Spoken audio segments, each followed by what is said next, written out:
Good evening, everyone, and welcome back to the Transportation Commission for the City of Alameda, Wednesday, September 24th, 2025, and we will begin with roll call. Lisa Foster, take it away. Good evening. Commissioner Dara Abrams. Here. Commissioner Kim. Here. Commissioner Gloin. Yeah. Chair Whitesey. Here. Vice Chair Sutham Thera is absent. Commissioner Johnson. Present. And Commissioner Noctegal. Here.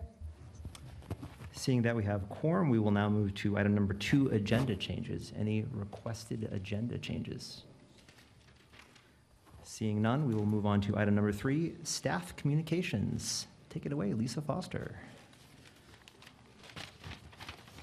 Thank you. Good evening, Chair Whitesey and Transportation Commissioners. I'm Lisa Foster, Transportation Planning Manager for the city. I'll give you a few updates, starting with a couple of actions the City Council has taken on items that the Transportation Commission reviewed since our last meeting. So in July, the City Council approved construction contracts for the Clement Tilden Improvements Project and the the Neighborhood Greenway, the first segment on Pacific Avenue. And then in September, the City Council accepted Alameda County Transportation Commission grant awards for Stargell Complete Streets Corridor and for Neighborhood Greenway crossings. Our next Transportation Commission meetings are a special meeting, October 22nd, and then our last regular meeting of the year is November 19th. The agenda topics that we're looking forward to include Caltrans will present to you about the I-580 truck access study. And then we will also be talking about the Gibbons Drive High Street and Fernside Boulevard intersection design and phasing recommendations. We have some public events. Speaking of that, tomorrow, September 25th, we will have a community open house regarding Gibbons High Fernside intersection proposed changes. So we have completed a traffic study and we look forward to sharing the outcomes with the community and hearing their thoughts. We have 2 events on Saturday, the Sea Level Rise Planning Fair and the Family Fun Ride around Alameda, which will be in Bay Farm this year. And then starting on Monday, September 29th through August 5th, the Week Without Driving will take place. And the city is encouraging community members to participate this year. This is a national event organized by America Walks. It was started by disability advocates so that those who have the option to drive can learn firsthand about the barriers and challenges non-drivers face and work toward creating more accessible communities for all. On September 30th, we will have the virtual workshop for the Gibbons High Fernside public outreach. This will be the same presentation as the open house. So for people who prefer a virtual setting or can't make the open house, that is another option. And then we also have a survey, which is open right now through, I believe, October 5th for that project as well. And then on October 3rd, we have the Transportation 101 and Clipper Cards for Seniors event. And then I just got a new one. I believe it's October 7th. We are having a travel training event for older adults and people with disabilities, hosted by our paratransit coordinator with the Center for Independent Living. They're planning to go to the farmers market by bus. And then in terms of updates, we have our status report on transportation coming up, so I'll just be really brief on that. I think it's the one thing that's not in there is that the SF Bay Ferry has a South San Francisco service study happening right now. They're seeking input on it. They're considering changes to their South San Francisco ferry route, which serves Main Street and Jack London Square right now, to ensure its financial sustainability. So people who use that route or would like to use that route are encouraged to go to the URL in the staff communications and fill out a survey and find out about events. And that concludes my staff communications. Thank you for the updates. We will now move to agenda item number 4, non-agenda public comment. Anyone may speak for 3 minutes if it is not on the agenda. Do we have any speaker slips? Yes, we have 3 in-house, and if you are participating via Zoom, please raise your hand if you'd like to speak. But first, we have Gordon Williams.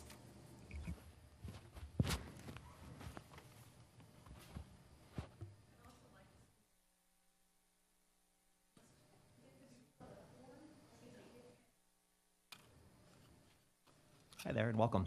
Hey, how's it going? My name's Gordon Williams. I'm a resident here in Alameda. I live on Bay Vista Avenue. I have a lot to say about the Gibbons intersection project that's being talked about, but there are 2 things I want to bring to your attention right now. One is the survey that's out. If you read through the questions, there's a lot of inherent bias in it that is, I don't know how it got that way or why it is that way, but they're very leading questions that I think are problematic and should be addressed. There's things in there that are saying like, hey, like, here's the data from the transportation study. Here's how here are the increase in numbers of traffic going through the neighborhood. And then it goes ahead and interprets those numbers for you and then asks your opinion on it. And I think that that's wrong to put in a biased interpretation into the data and then ask people questions about it. The other thing that I felt was really biased in there was at the beginning, the first question is like, here is just the Gibbons-Fernside High Street intersection. This is what we're looking at doing. Don't think about anything else outside of this. Only think about this. Do you think this is going to improve safety? And I think that's a flawed question to be not looking at the whole picture. And that is the big issue here. So let me just hit it real quick. The biggest issue I see is that we're talking about closing off Gibbons, so there's no left turn from Gibbons into the intersection onto the High Street Bridge. We said that's going to push traffic elsewhere. The traffic study showed that's going to put traffic elsewhere. We are taking away the only traffic light protected turn out of the neighborhood to get towards the High Street Bridge. And we're going to get rid of that to push traffic, and we know we're going to push traffic onto smaller streets. I'm concerned about all of them. There's a lot of safety issues there with bikers, kids walking to school, but you look at Bay Vista, it says 55% of the traffic is going to get diverted from Gibbons onto Southwoods and Bay Vista that has more dangerous intersections, and then they're going to be forcing people to take a left turn onto High Street that's unprotected, and I just do not see how in the world that could increase safety. It's not going to increase safety for pedestrians. It's not going to increase safety for bikers. It's not going to increase safety for cars. And talk about congestion, it's going to build up congestion. Like, we have a protected turn now, and we're going to take that away, the only protected turn away. And so I'm not sure how we got to this point. I'm not even sure why Gibbons is part of the Fernside study. I would rather it just not be. It seems weird to me that it is. And I'll leave it with that, and thank you guys. Appreciate it. Thank you for your comments. Next speaker, please. Next, we have Jim Strelo.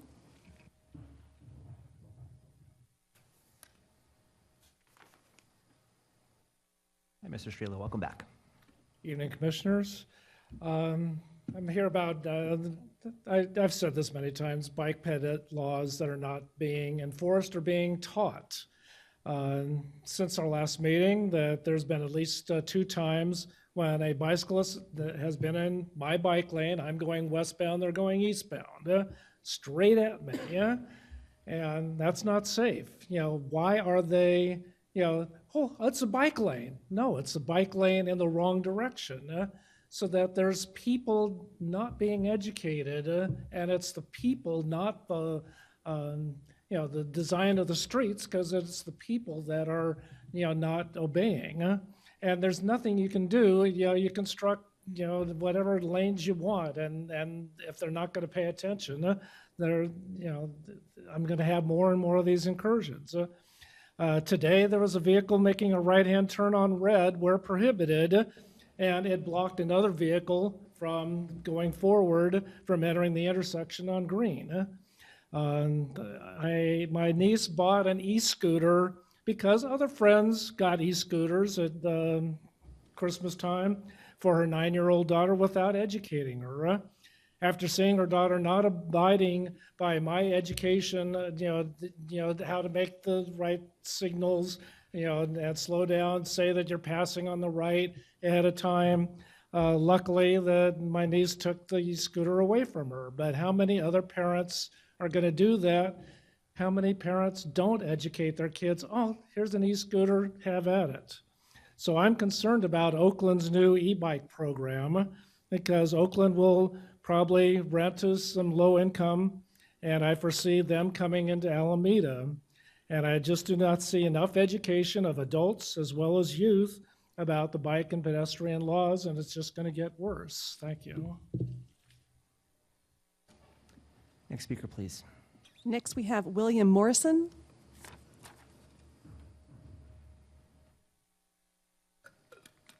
Hi, William. Good afternoon, good evening. Basically want to talk about a little situation I've seen over, like Gordon, we became very involved with the Gibbons-Fernside situation and the intersection. He has a different opinion from me. I believe that this is a favor done between various members of staff to address a problem that was personal. That being said, that's not really my issue at this time. My issue is, where does the public stand in regard to being able to have input into these various decisions? We can attend meetings, we get 2.5, 3 minutes, that's it. And that's all, no input whatsoever. There was a real big effort, apparently, to perform a study associated with this specific situation. The only problem is we never had any capacity or avenue for any input, any suggestion, any review. And of course, I then turn and say, well, that's probably the purview of the commission. But I have to ask you the question. I think you get deals that are done, and that's it. And unless somebody really comes in and talks to you about it, you will rely upon staff. To be honest with you, these guys are getting paid. I would think they would know what they're doing, I don't think you guys are getting paid. I know I'm not. However, I was a consulting economist, so I do know something about studies. And like Gordon, I've seen things where everything that comes in is, we have a problem, this is how we want to fix it. Let's put up the data and make certain that we have the answers we want. Not the answers. In other words, not study. I would call it propaganda. As Mark Twain said, there are 3 types of lies. There are lies, they're damned lies, and then there's statistics. And I think, unfortunately, that you guys get fed a lot of statistics. And I would say I somewhat pity you, because again, you're kind of like the last acorn in the hose pipe before they dump whatever they want to on us at any time. So from that viewpoint, this is just something I would like to discuss or at least present. I don't think there's enough, let's call it public input. Now, the main difficulty is a lot of the input is nothing but clamor. And I can see any way to, shall we say, get rid of clamor. But there we are. Thank you. Thank you for your comment. I would direct the speaker to the Gibbons High Fernside Virtual Public Workshop on Tuesday, September 30th, 2025, from 12 to 1 p.m., where the city is studying design concepts to improve safety at the intersection of Gibbons Drive, High Street, and Fernside Boulevard. That would potentially be a good avenue to give feedback. Do we have another speaker? We have 2 more in person and 1 on Zoom. Would you like to do the Zoom? Sure, let's do Zoom. Attendant, last digit 764.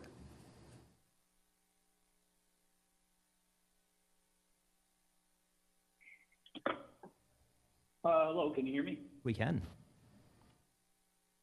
This is Jim Myers. I've got a request regarding speed bumps. I didn't know if this was appropriate now or to save it for the speed hump policy discussion. If it's on the agenda, this is going to be for non-agenda items, and so we have a regular agenda item on the draft speed bump policy. So if it is related to that, I would request that you hold your comment for that period. We will take public comment on that item. Okay, very good. Thank you. Great, thank you. Next speaker, please. Next, we have Mitch Ball.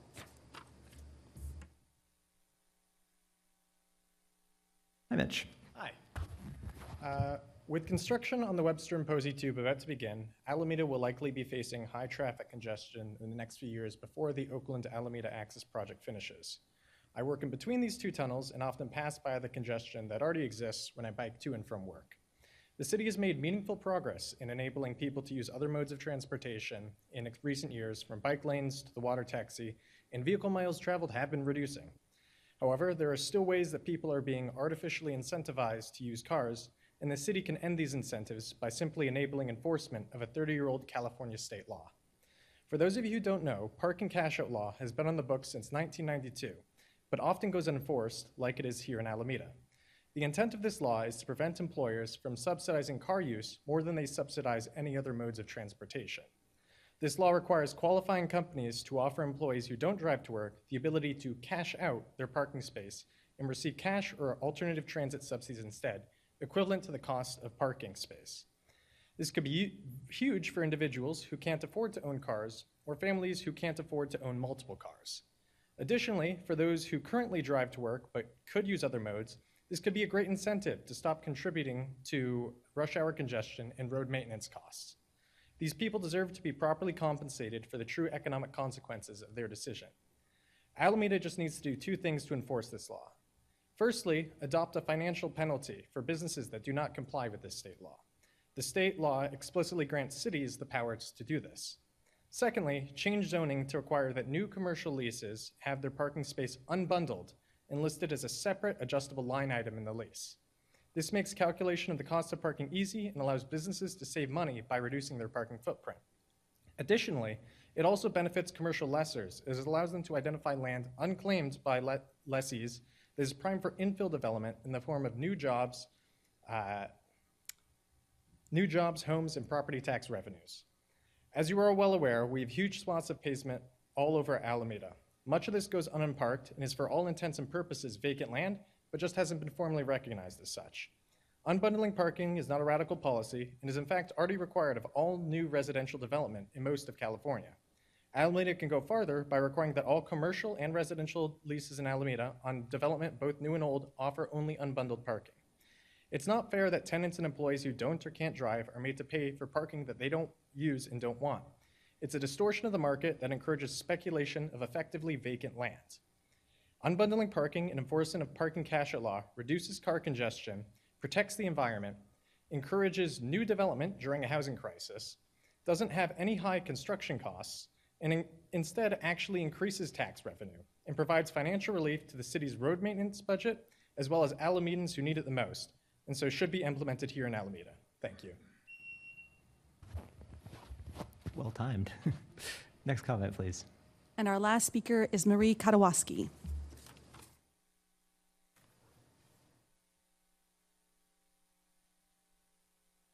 Hi, Marie.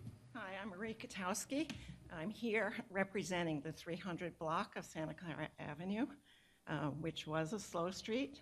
And this morning we had the traffic accident. A child was hit on the street, the one that we've been expecting ever since construction happened on Central Avenue. Luckily, the kid is okay, or not badly damaged, but we've all been expecting this, and the Santa Clara construction is just kind of a nightmare that goes on, and of course it will, be over eventually. But for now, I think we have asked for more police enforcement. I haven't seen it happen. We have asked for a review of the Greenway policy. The city has said, no, we're just going to be a regular street again, despite the fact that there are schools. On the west end is Encinal, on the right end is Payton. And of course, I live right near 4th Street, and you have many, many people walking to the marina. So it's a busy place, and I think we need to do everything we can. So besides the enforcement, I'd like you to review the Greenway policy. And then the other thing is, right now, the bike lanes on Central are pretty much done, but they're not paved. I think it would make a huge difference if they paved the bike lane only as far as they can, which I think would be to 3rd Street. After that, they're still working on the construction there, but that would help a little bit. What we're seeing basically is those people who sped down Central, when it was open after the pandemic, going 40, 50 miles an hour, do it on Santa Clara. And the odd thing has been when school was out, things got much quieter. So I think we can all assume it's the parents who are in a hurry who are dropping off their kids. And I'd like to urge you to do what you can to try and fix this before somebody's really hurt. Thank you. Thank you for your comments. Any additional comments? Seeing no other public comments for non-agenda items, we will move to item number 5, the consent calendar. Item 5A, to approve the draft minutes of the May 28th, 2025 Transportation Commission meeting. This is an action, a votable item. I believe that Commissioner Noctegal was absent for this, so you could recuse yourself from this. Please take a moment, review the meeting minutes for the May 28th, if you would. Any changes? Any revisions proposed?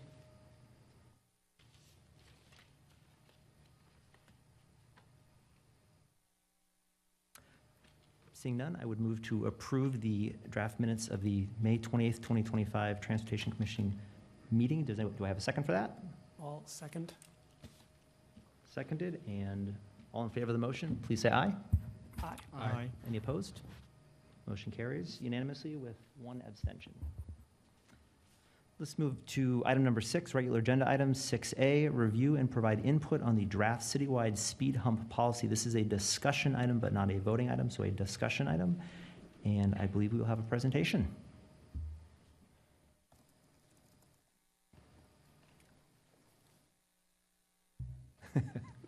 Good evening, Chair and Commissioners. My name is Susie Hofstadter, Senior Transportation Coordinator, and I'll be presenting on the draft speed hump policy. Next slide, please. Oh, I can use this, sorry. So just as a reminder, today's action is not a really action item. We'll just review and provide input on the draft speed hump policy. So we'll first jump in on background and goals. So just to kind of set the stage with what we're talking about here, what is a speed hump? A speed hump is one of a few types of raised traffic calming devices shown on the left side of the slide. It differs a little bit from a speed cushion, which we also have here in Alameda. A speed cushion has cutouts in it so that the wheelbase of a fire truck can more easily go through without slowing down. And a speed table is similar, but it has a flat top that coincides with a crosswalk. As a team, over the course of some of the neighborhood greenways planning and also during the development of this policy, between Public Works and Planning, we've selected a speed hump as the typical design that we sort of prefer for consistency citywide. Staff have observed and talked with other cities about speed cushions and generally agree that drivers tend to kind of swerve to try to have their wheels hit those gaps and avoid slowing down, and it's really most appropriate on streets where we expect to see larger numbers of fire trucks needing to access. And of course, a speed table is for a location with a crosswalk and is a little bit higher cost. So a speed hump has been successful in our neighboring cities, and we see it as a pretty good typical design to use. So the history of speed humps in Alameda, we currently have very few. There are some on Singleton, but otherwise we see mostly speed cushions in Alameda, and there hasn't been in the past any policy or program for systematic installation. They've been sort of one-off for specific reasons, but despite many community requests by email and on SeeClickFix, we have not been able to consistently implement speed humps, which we would like to do, because there hasn't been any policy or prioritization framework and not really a fair or clear way to decide where to do them. So for some background on policy, the general plan does include a policy action to install traffic calming on neighborhood streets for safety and livability. As I mentioned, there hasn't really been a program or mechanism to do so. And then the City of Alameda's active transportation plans and Vision Zero action plans have items in them that relate to neighborhood traffic calming, and I'll talk more about that in a moment. So the objectives of the policy are to improve street safety and reduce vehicle speeds, enhance livability of residential neighborhoods, provide transparent process for speed hump implementation, to prioritize that implementation to ensure equity and effectiveness, to leverage existing programs for implementation, and to maintain effective emergency response times. This relates to the street classifications from the general plan. The policy does address all street classifications, including the citywide circulation types. But because the speed hump is most appropriate on a neighborhood local street, that's really where we're focusing for the prioritization, and that's where we see the most requests. Some corridor projects might include raised traffic calming of some kind on a citywide circulation corridor, but this is much less common, and so our policy will include an appendix which will outline design guidance for when that might be appropriate, but really the prioritization framework we're talking about today is for neighborhood local streets, which are the light blue lines on this map. So the timeline has been relatively straightforward. In the spring, we started doing research and policy development, including a review of our peer cities, neighboring here in the Bay Area and some out of the region. Then this summer, we've been working on the draft policy and prioritization framework. Here tonight, we're here with you for the Transportation Commission feedback. And then in the winter time, we'll make revisions, add those appendices, and then it will be finalized at the staff level by the city engineer. So let's dive in on the prioritization framework. There are 3 location types that we've identified in the draft policy, and I'll go through each of these in a little bit more detail in a moment.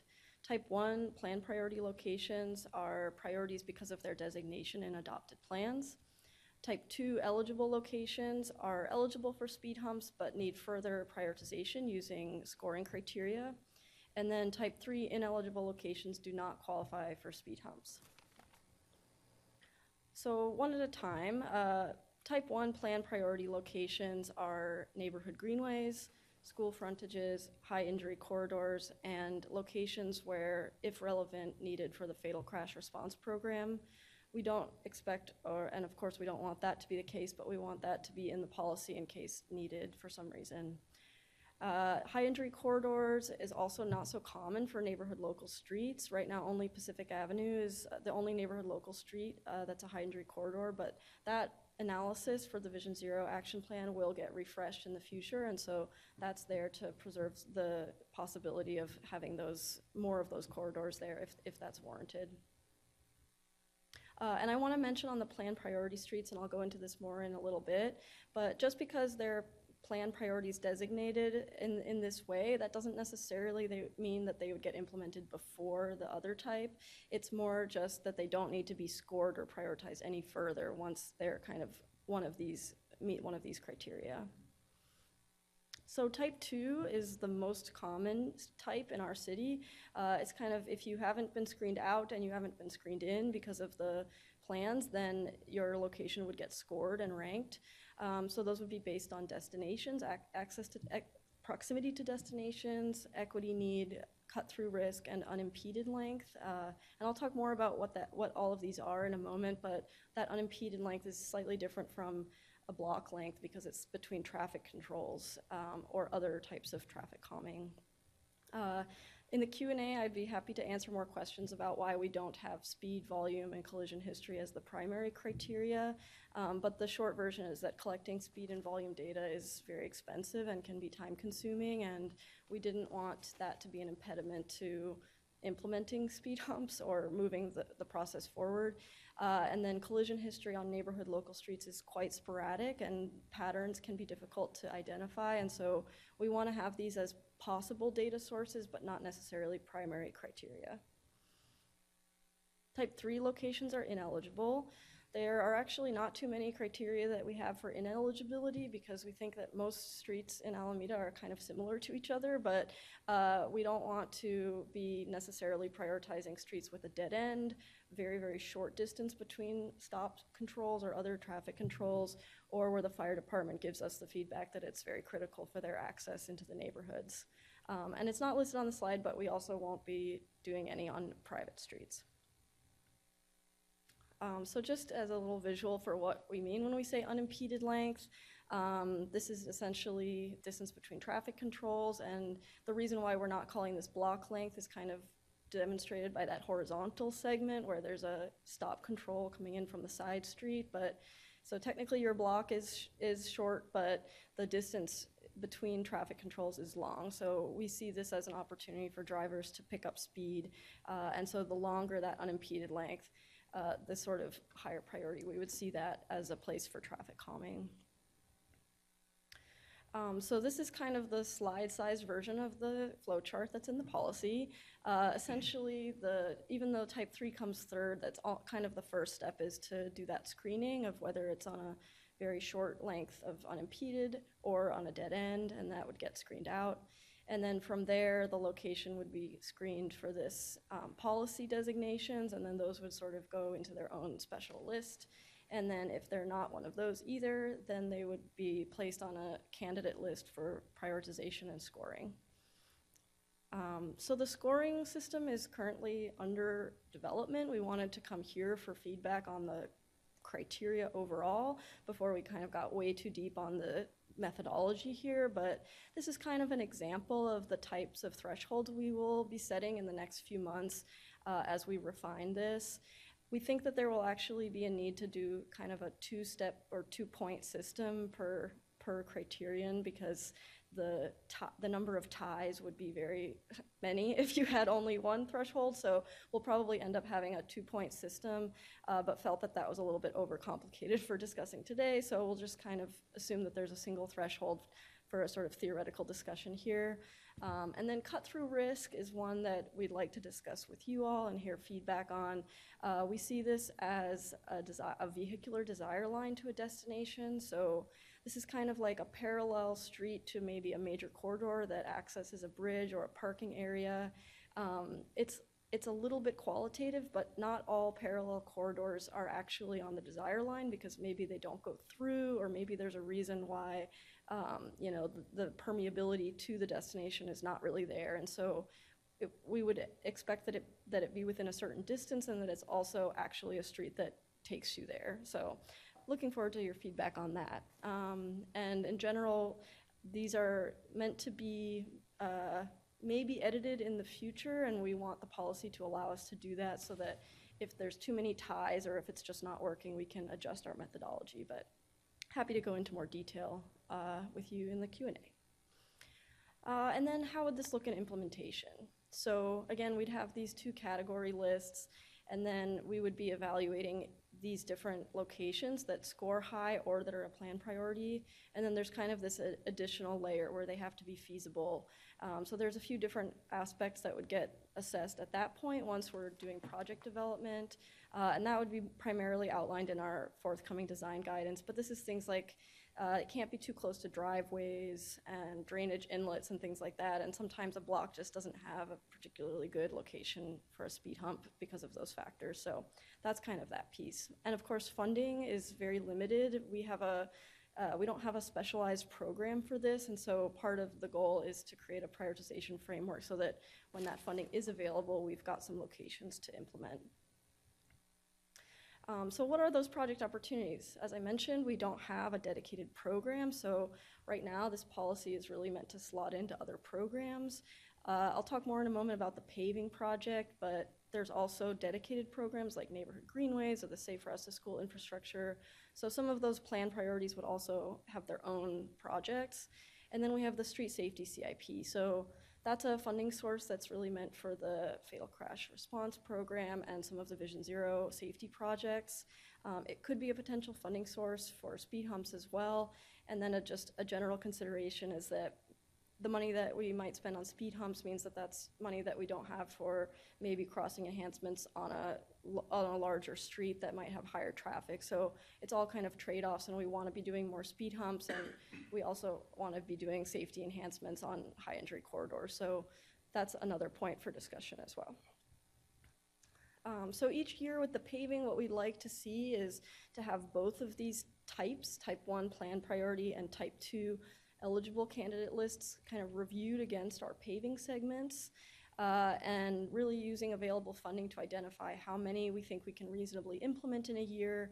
And the goal is really to choose from both lists as makes the most sense for the project. So, for example, if in a given year there was like 5 neighborhood greenway corridors and none of them had any planning work done yet, but there were also some very high scoring like community request locations, we would probably not just do all of these neighborhood greenways, because they might need their own planning and design process anyway. And so we would be looking to balance those plan priorities with the community requests, and with the goal of pulling from both lists. So the next steps are to finalize the policy, develop the appendices that include the design guidelines and the prioritization scoring methodology, and then we hope to finalize that this winter so that we can begin developing these location lists next year for future implementation. So it's a little technical, but happy to answer questions you might have. Technical is great. Any clarifying questions? Again, these are questions just of fact within the presentation. Any clarifying questions? Seeing none, let's move on to public comments specifically on this item. Do we have any public comment requests? Yes, we have 3 in person and 1 on Zoom so far. If you'd like to speak on Zoom, please raise your hand. And I believe I have all the cards in person. Let's do the in-person first. First, we have Gordon Williams.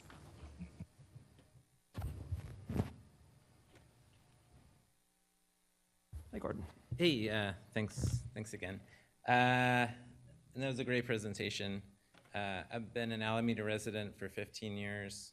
When I moved in, I remember you could get a t-shirt that says like Alameda Drive 25. I remember having to like warn like friends or family that weren't familiar with Alameda, like, hey, when you get here, just so you know, like, don't drive over 25, you'll get a speeding ticket. And that was 15 years ago, and I don't know what happened, but that doesn't seem to be the case today. I hear it from a lot of neighbors, like this whole Gibbons situation. There's a whole nother discussion about High Street in my neighborhood. It seems like it's all about the speed of cars.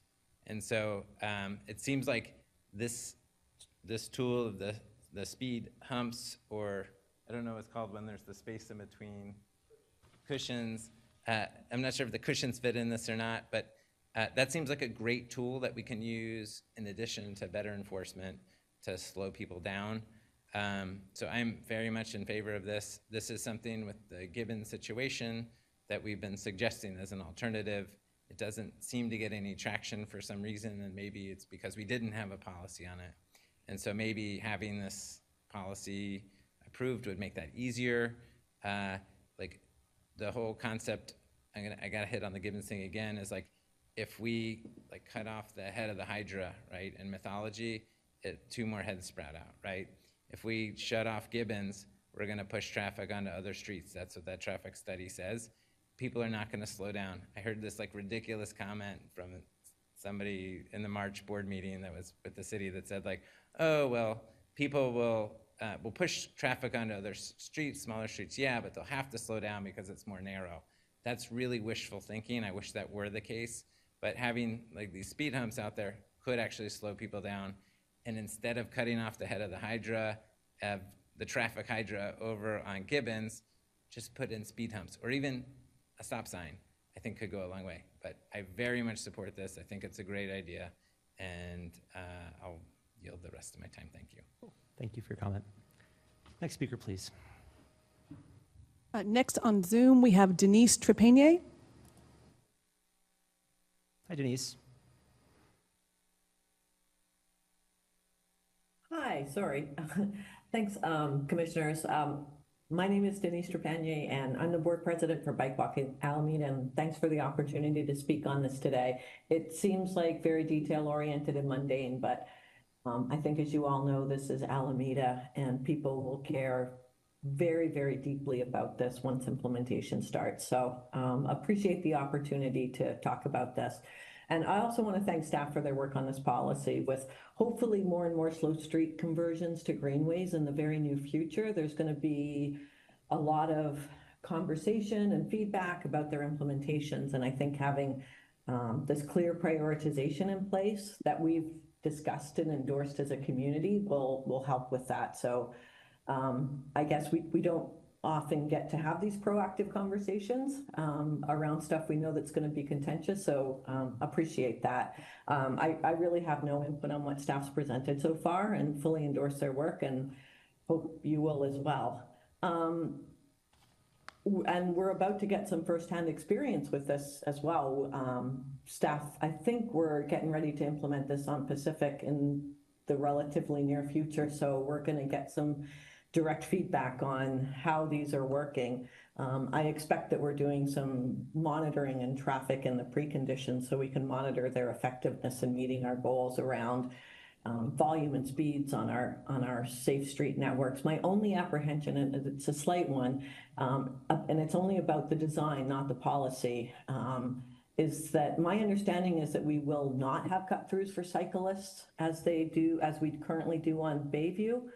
And it just seems to me that we should be doing all we can to make our low-stress backbone as inviting and as comfortable as possible especially for new mode shift users that we're trying to encourage.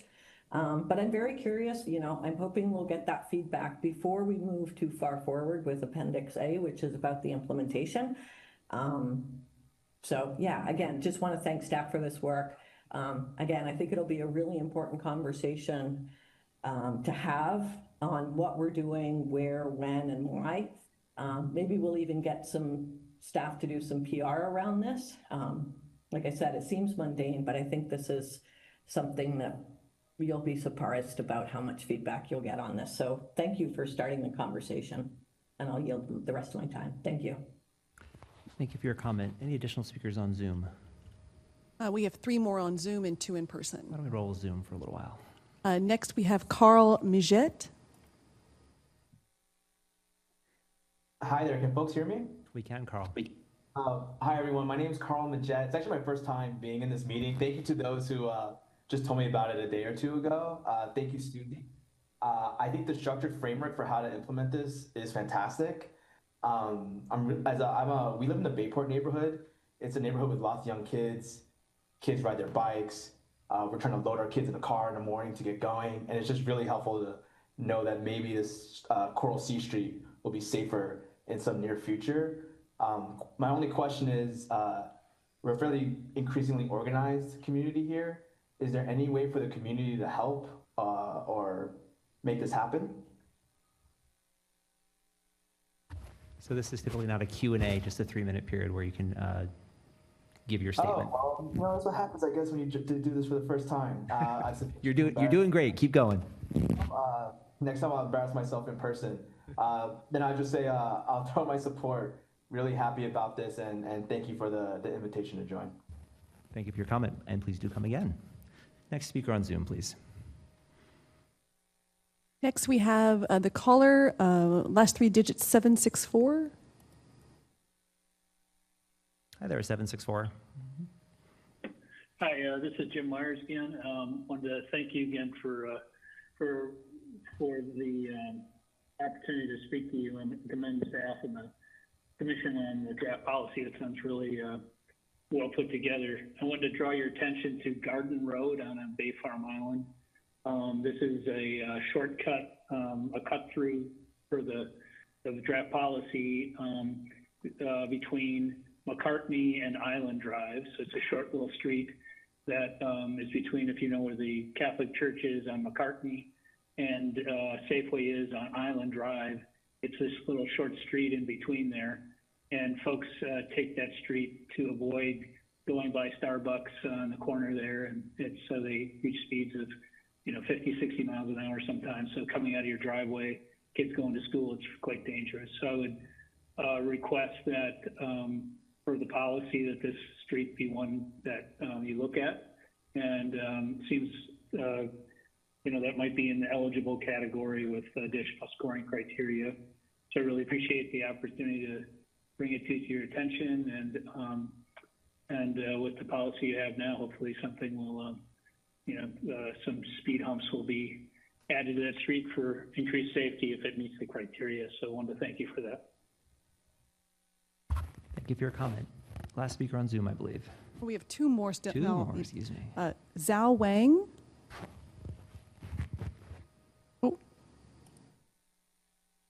So they went away.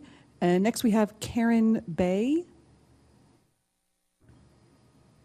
Yes, do you hear me okay? We can, Karen, go ahead. Yes, thank you. First of all, I just wanted to thank you for all the work that you're doing on Central. It's really looking great. The roundabouts are beautiful. So thank you for that. One of the concerns that I have as a result of the roundabouts, unfortunately, is that we're finding that people, drivers, to avoid the roundabouts are turning right onto 5th Street, which is where I live, to avoid the roundabouts, and they're speeding. It's 5th Street is almost, it feels like it's becoming a highway. And I would love if you would consider speed bumps on 5th Street. I'm talking about 5th Street all the way to Lincoln. It seems like that's where they're going. I'm not sure where they're headed after Lincoln, but it's crazy. And of course, we're close to a school, Payton School. And so I don't know if that's part of your, how we score in terms of your priorities, but I would love if you would consider 5th Street. It's really becoming, it's a whole different experience. All of a sudden, and I've lived on this street for a very long time, and I can hear it, this weekend was really, really bad. So anyway, I just wanted to ask you to consider 5th Street as a street that you would put the speed bumps. Thank you very much. Thank you for your comment. Any additional speakers on Zoom that have popped up? Now, Zhao Wang. Hi, can you hear me? We can, go ahead. Great, thank you. Hi, I'm Zoe Wong, and I, by the way, I also live in Santa Clara, per the other in-person speaker. And I really appreciate the staff's work, and I appreciate the welcome to this commission meeting. And I love the proposed framework for speed humps, as it brings us in line with most of the 14 other cities in Alameda County who do have a speed hump policy on paper. And I really appreciate more so as soon as I thought about the policy as it is drafted, I love that it would cover the 2 candidates I had in mind immediately. So where the kid was struck on Santa Clara Avenue today, as well as at Poggy Street at RMP, where a driver caused a fatality earlier this year, and of course another fatality, I believe 3 years ago. From what I understand, and like the C-Click-Fix tickets that I've read, there is just overwhelming public support for speed humps in particular, just regardless of their feelings about other traffic calming devices, even if those work better on paper. So even the folks who hate bike lanes, they want speed bumps. And I would love for that public desire to actually be captured by location specifically on paper. And I think a good example of that might be something like the C-Click-Fix ticket category specifically for request a speed hump. Oakland then also has like a actual application form for request a speed hump. I also appreciate the goal of transparency in this process. I mean, that would be one great way to do it. I think Oakland sets another example in publishing a spreadsheet, like a PDF that just gets updated periodically with the current priorities of the various speed hump locations where folks have requested and sent in applications. And I would like to see that in Alameda, and I think it would be a really low overhead for staff to offer that to the public on the website. And I would also ask to carefully consider the funding as far as being bundled with certain other projects, just because of our current jeopardy with federal funding for various transportation projects. And so, and where I feel that speed humps are meant to be quick to install and quickly implement. And finally, as far as the cost of gathering data, San Francisco has a semi-official partnership with a Dutch company called Telram, for their Slow Streets program, which produces an automated camera-based speed sensor that identifies road users and traffic speeds without transmitting any video. Looking at their published pricing, they're quoting €200 per sensor as a starter cost and €15 per month per sensor, which is vastly cheaper than anything else that we could be implementing. Thank you. Thank you for your comment. I believe that's it for Zoom. One more on Zoom. Oh, keep coming. Next one on Zoom, please. Bharat Singh.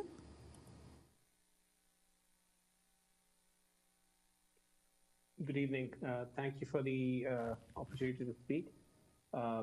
The framework seems to be pretty robust, and I appreciate that. But one thing that I would like to know more about and would urge the department to consider is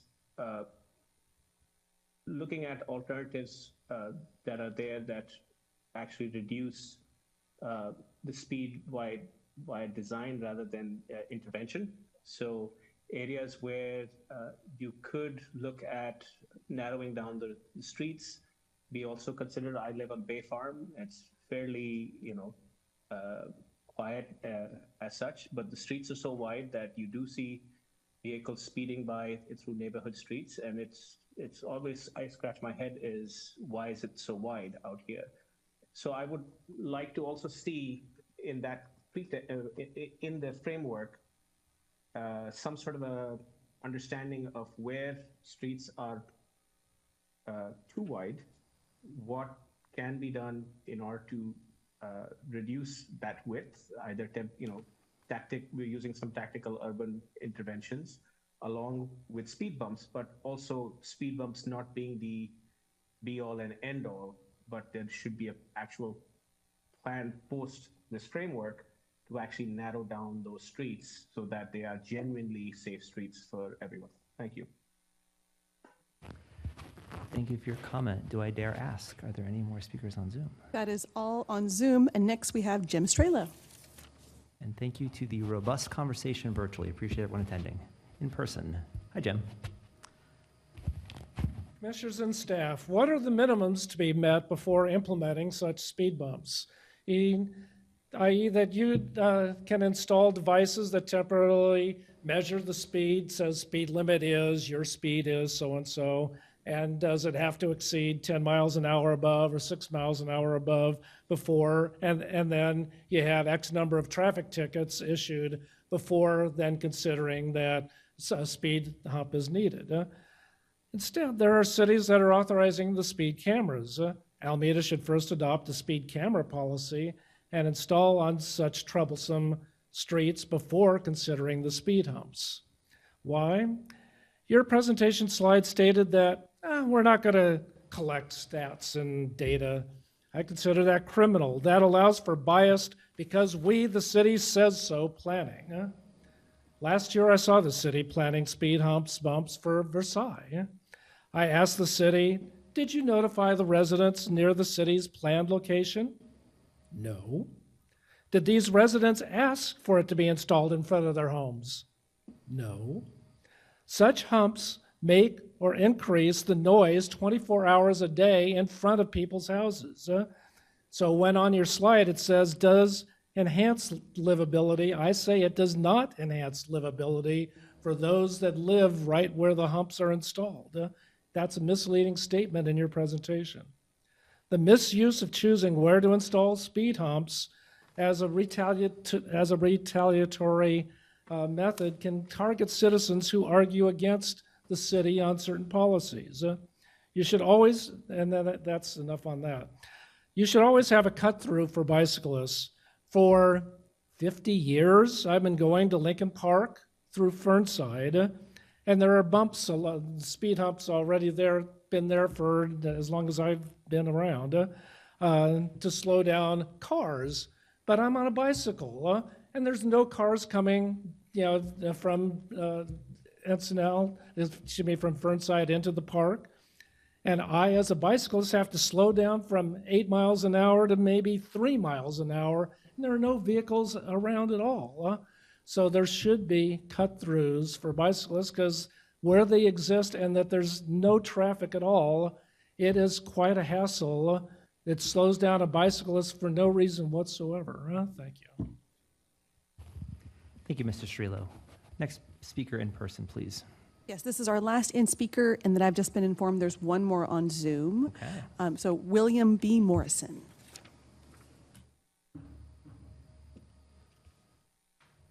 Hey, William.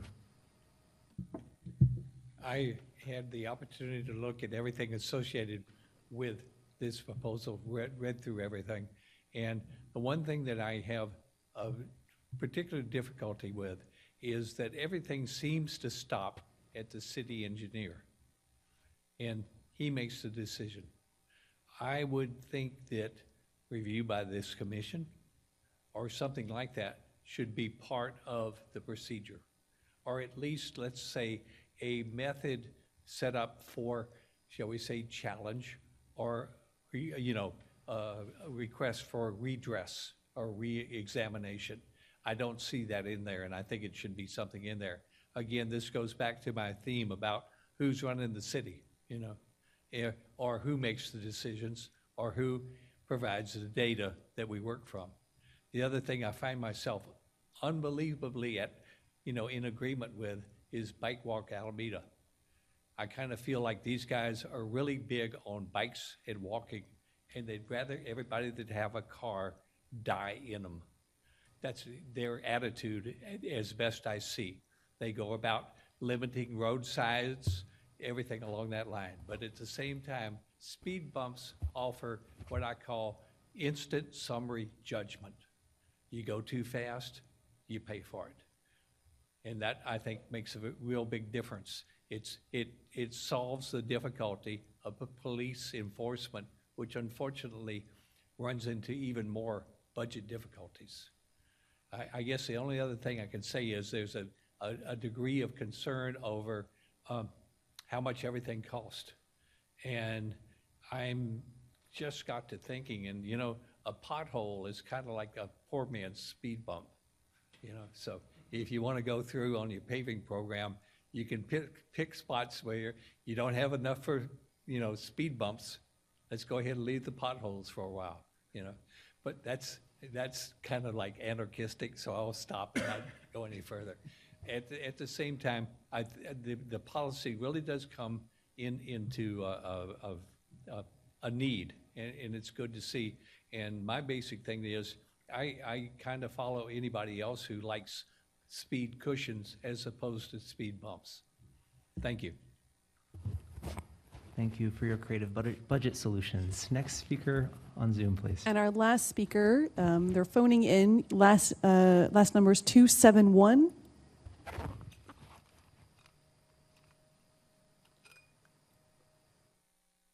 You'll need to unmute on your end. Hi, my name is Kelly Becker. I live on Fairview Drive, right at the intersection of Fairview, Southwood, and Bay Vista. And I just wanted to make some comments. I've only lived here a couple of years, but my front window faces that intersection, and I can just tell you that the amount of almost misses is really concerning. And to think that you would be pushing more traffic onto those intersections that are already hard to navigate is unfathomable to me. To take them from a road that was 2 lanes with parking on both sides, that has a light at an intersection where we have no stop signs, we have no crosswalks, and then people going down Bay Vista to make a left onto High or Fairview to make a left onto High. There's no lights there. I keep hearing that this is all about safety, but yet it seems like we're putting people in harm's way by doing this, and it just doesn't seem to make sense. The other thing I'd like to note is that with the speed humps on Gibbons, if we put them, it's one street versus having to put speed humps on multiple streets when we know something that is going to become a problem. We're not solving the issue, we're just pushing it to further streets.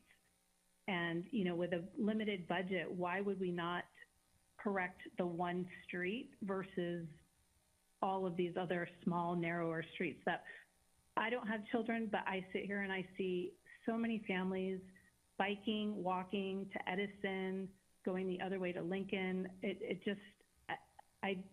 We're putting these kids and families in so much danger by proposing these changes. And Gibbons really is the only intersection I feel comfortable going down there with my dogs. There's a walk, there's a pedestrian crossing, there's a light. I have a much harder time just going across to my neighbors often through a huge intersection. And so I just would like to say that I'm not in favor of the Gibbons closure. And I really think something like speed humps would be a much more budget-friendly idea and, would suffice everybody. Thank you for your comment. Any additional in-person or on Zoom comments? No more on Zoom and no more in-house. Okay. Let's move back to commission discussion. Any further clarification questions that have come up? Who has a question? Who has a comment? Commissioner Johnson. Thank you, Chair. Thank you for that great presentation. I have a question. I used, when I worked for the city of Oakland, and it was a request for a speed bump, they would go to the neighborhood, they would come up with a survey for all the people who were in favor of it. But the interesting thing is that where the proposed speed cushion or hump was, if it was in front of someone's house, they had veto power. They could basically say, we don't want this in front of our house. Also, there was a review by the fire department, the traffic engineers. There was this whole process. Now, North Oakland was a little different because we had a lot of activists in North Oakland. It's a very unique place, but I just remember that if you wanted to put a speed hump or a bump in front of someone's home, no matter what the fire department said, no matter what the community said, they could say no. So I know we're in a different time, but I didn't hear or capture in your great presentation, how does the public or how does the community, what role does a neighborhood play in saying yes or no in getting a speed hump or cushion? And I apologize if I missed that. No, you didn't miss that. Thank you. Yeah, I just want to emphasize the aspect of our policy that's pretty different from the city of Oakland and many other cities where there's that whole petition process. And so I'll get to the part about the no, but it's important on the yes side as well, because we're trying not to have a situation where neighbors are compelled to get a certain percentage of their block to sign a petition. This makes it extremely difficult for neighborhoods that are maybe a little less organized, or maybe they have a lot of renters, or maybe they just don't know each other. So we don't want to be disadvantaging neighborhoods where there isn't that level of organization. In Oakland, I also had lived in a neighborhood where we were all renters and we couldn't access everybody in the building, so it was really hard. But in terms of the no, we actually have been talking quite a bit about what level of appeal or maybe noticing we want to do, and I think we haven't quite landed on that. So if you have feedback, that would be fantastic. But I think we'll probably have some level of noticing, and we probably wouldn't create a super formal system like the parking thing that comes to you all if somebody wants to appeal a red curb. That's something that there isn't much appetite for internally, but we do want to have some way of noticing and for people to give their feedback if they have specific concerns about the location. Yeah. Thank you. Can I ask a follow-up question to that? Sorry. So I guess what we kind of just got to was there's going to be a no, but it's not going to be brought back to any body other than the city? I didn't understand where no went exactly. It sounds like it's in development, but I didn't really get a sense of direct, who's saying, yes, that's fine that you have a no and we're going to let you continue with that. No, I don't get that. What's the plan? Or what would be a plan? You mean in terms of an individual homeowner not wanting it in front of their house? Yeah, I mean, I think right now that's something that we haven't quite finalized yet, and I think, Scott, if you want to also chime in, you can, but right now I think that we don't want to be necessarily creating a formal way for an individual to have veto power over something happening on their street. That's not how we really do anything else, and so we wouldn't want a speed hump to be so different from a crosswalk or a stop sign or any other type of infrastructure we think is appropriate. And at the same time, I think, if there's a situation where one person was the one doing all of the see-click-fix requests and then a bunch of neighbors are all kind of like, what is going on?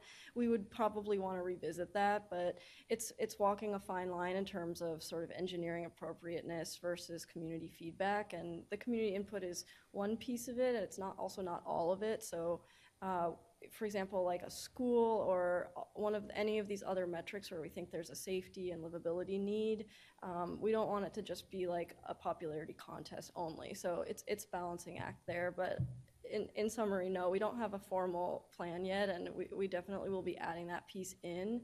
I will also say that there was a comment earlier about the City of Oakland, how they publish, and we do plan to, like, once a year publish the list of requests and sort of some tiers of how they've scored so people can kind of see their relative priority. Yeah. Do you have anything else? Good evening, Commissioners. Scott Wickstrom, City Engineer. Susie covered it really well. I think the only couple things to add is Mr. Strela brought up the point that, yes, in fact, some of these, a speed hump does create noise if the car is going to brake, and maybe some suspension compression and then acceleration beyond. So it is not an all good situation. There are some drawbacks to speed humps. That being said, when we look at a block, we try to space out speed bumps at an appropriate kind of spacing. We have a little bit of flexibility of moving it back and forth, but it's not an unlimited amount of flexibility. We're not going to want to put a speed hump 30 feet from an intersection. We're going to want to put it mid-block, so it'll slow the cars. We're not going to leave big gaps between them. So we may have some opportunities to move things, but we don't have an unlimited ability to move things within a block. So, we are still looking to develop that policy, and as Susie mentioned, your comments and feedback is certainly be evaluated. It is appreciated. We don't want every single speed hump to come to this body. I think that would be a lot of work for this body and a lot of work for staff to do all that presentation, all that work. But what would be an appropriate amount if something did, we'd love to hear your comments and feedback. Great, thank you. And since we're in the opinion section, I actually agree with making sure no single person has veto power over this kind of thing, but Commissioner Kim. Thanks for the presentation. I actually want to kind of a follow-up question.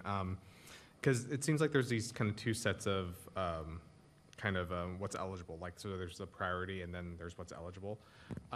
Do we have a sense of kind of like, I guess, what percentage of the eligible streets are in the plan priority? And then I'm also wondering how like implementation works with those two different sets, right? Because I'm like, for example, if something's in the priority set, can you just not veto it? Or does it not get vetoed? I'm kind of curious, like, how the priority bumps things up, right? So, yeah, that's a great question.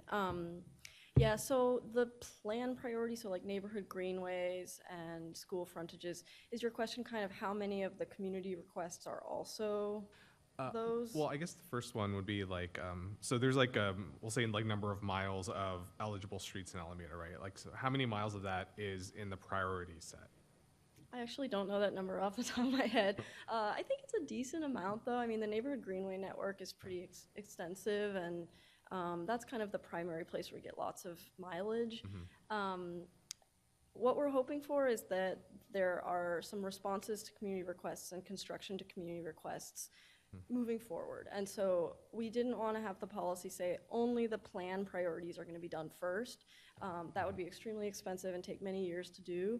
And the goal is actually to implement some speed humps based on requests. So I think that the goal is to have it be about 50-50 with each year. We don't even have a dedicated funding source to say how many speed humps are necessarily implemented each year, so that's kind of just conceptual. But as I mentioned during the presentation, I think like with the neighborhood greenways, some of the corridors have had planning already and some of them don't. But I'd say that, yeah, the community engagement on the neighborhood greenways, for example, is individual to those corridors, and the treatments recommended are spaced a certain way to achieve the speeds and volumes we want for neighborhood greenways. So as Scott mentioned, speed humps can move around a little bit within the block, but if that's the treatment, that's the recommendation. And so, yeah, I do think that the community engagement for neighborhood greenways will kind of stand alone, but yeah, with school frontages and stuff like that, we want to be calming traffic where kids are walking. So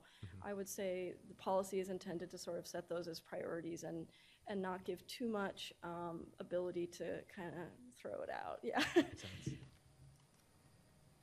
I actually do have one Keep rolling. more question. All right. This is actually about costs.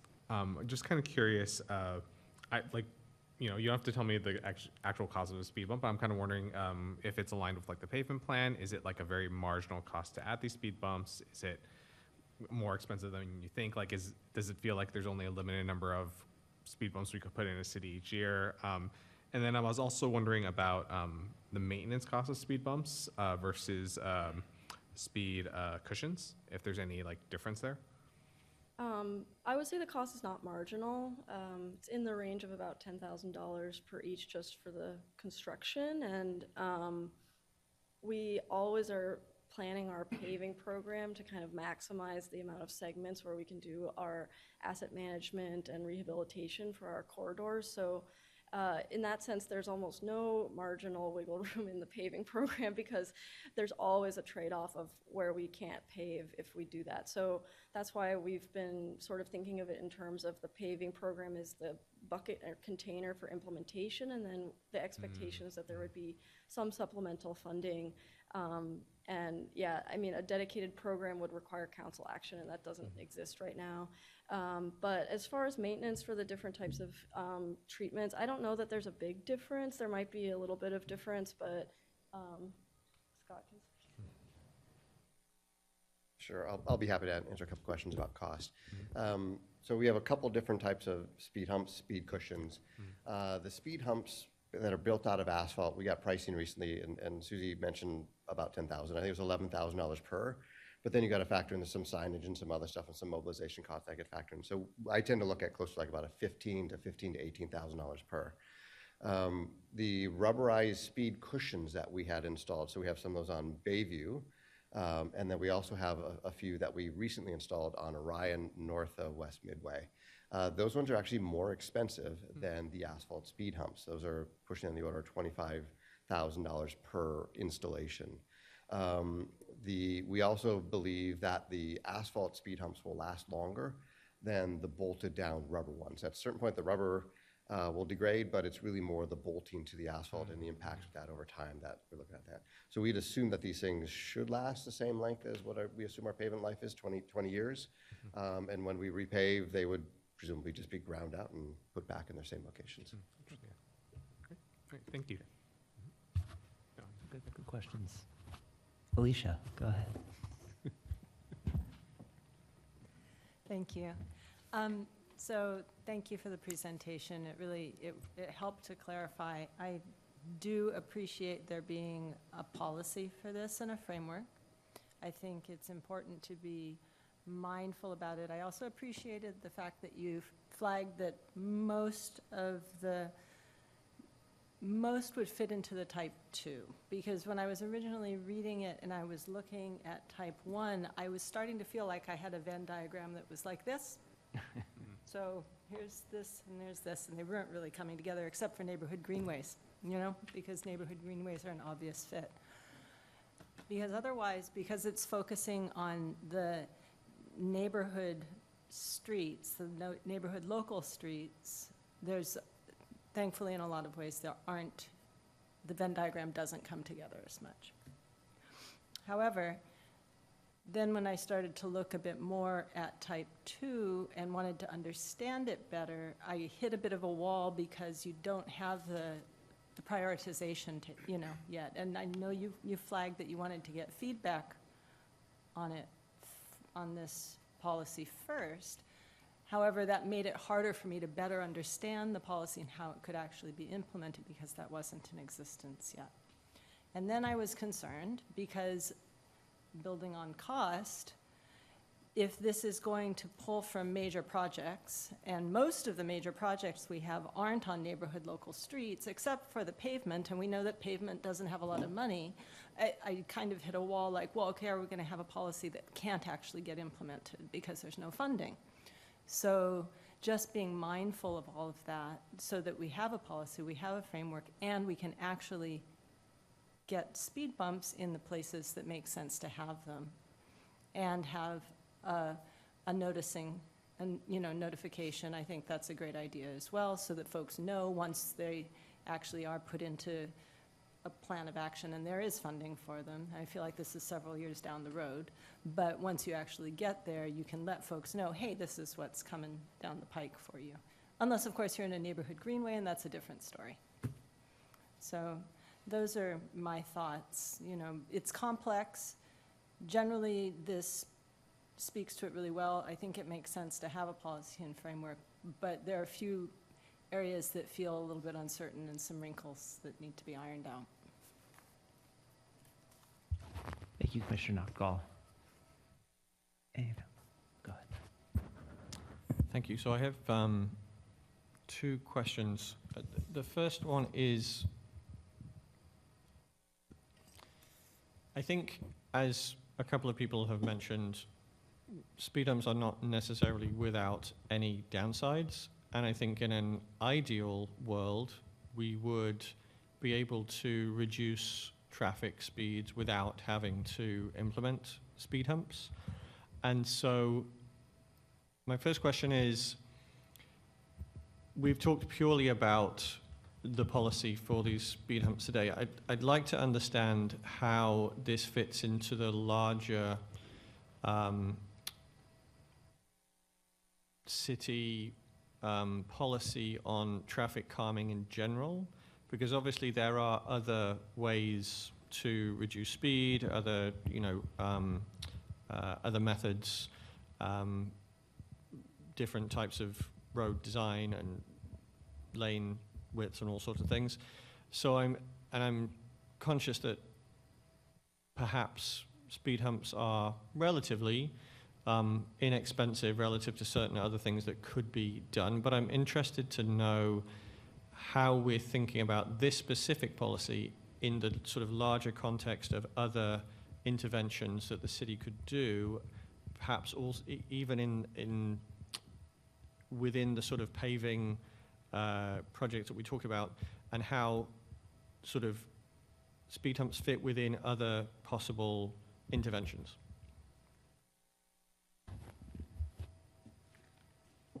Thank you for that. So yeah, there are lots of different ways to calm traffic speeds using design. The appendix will reference some other options, especially for our citywide circulation classifications.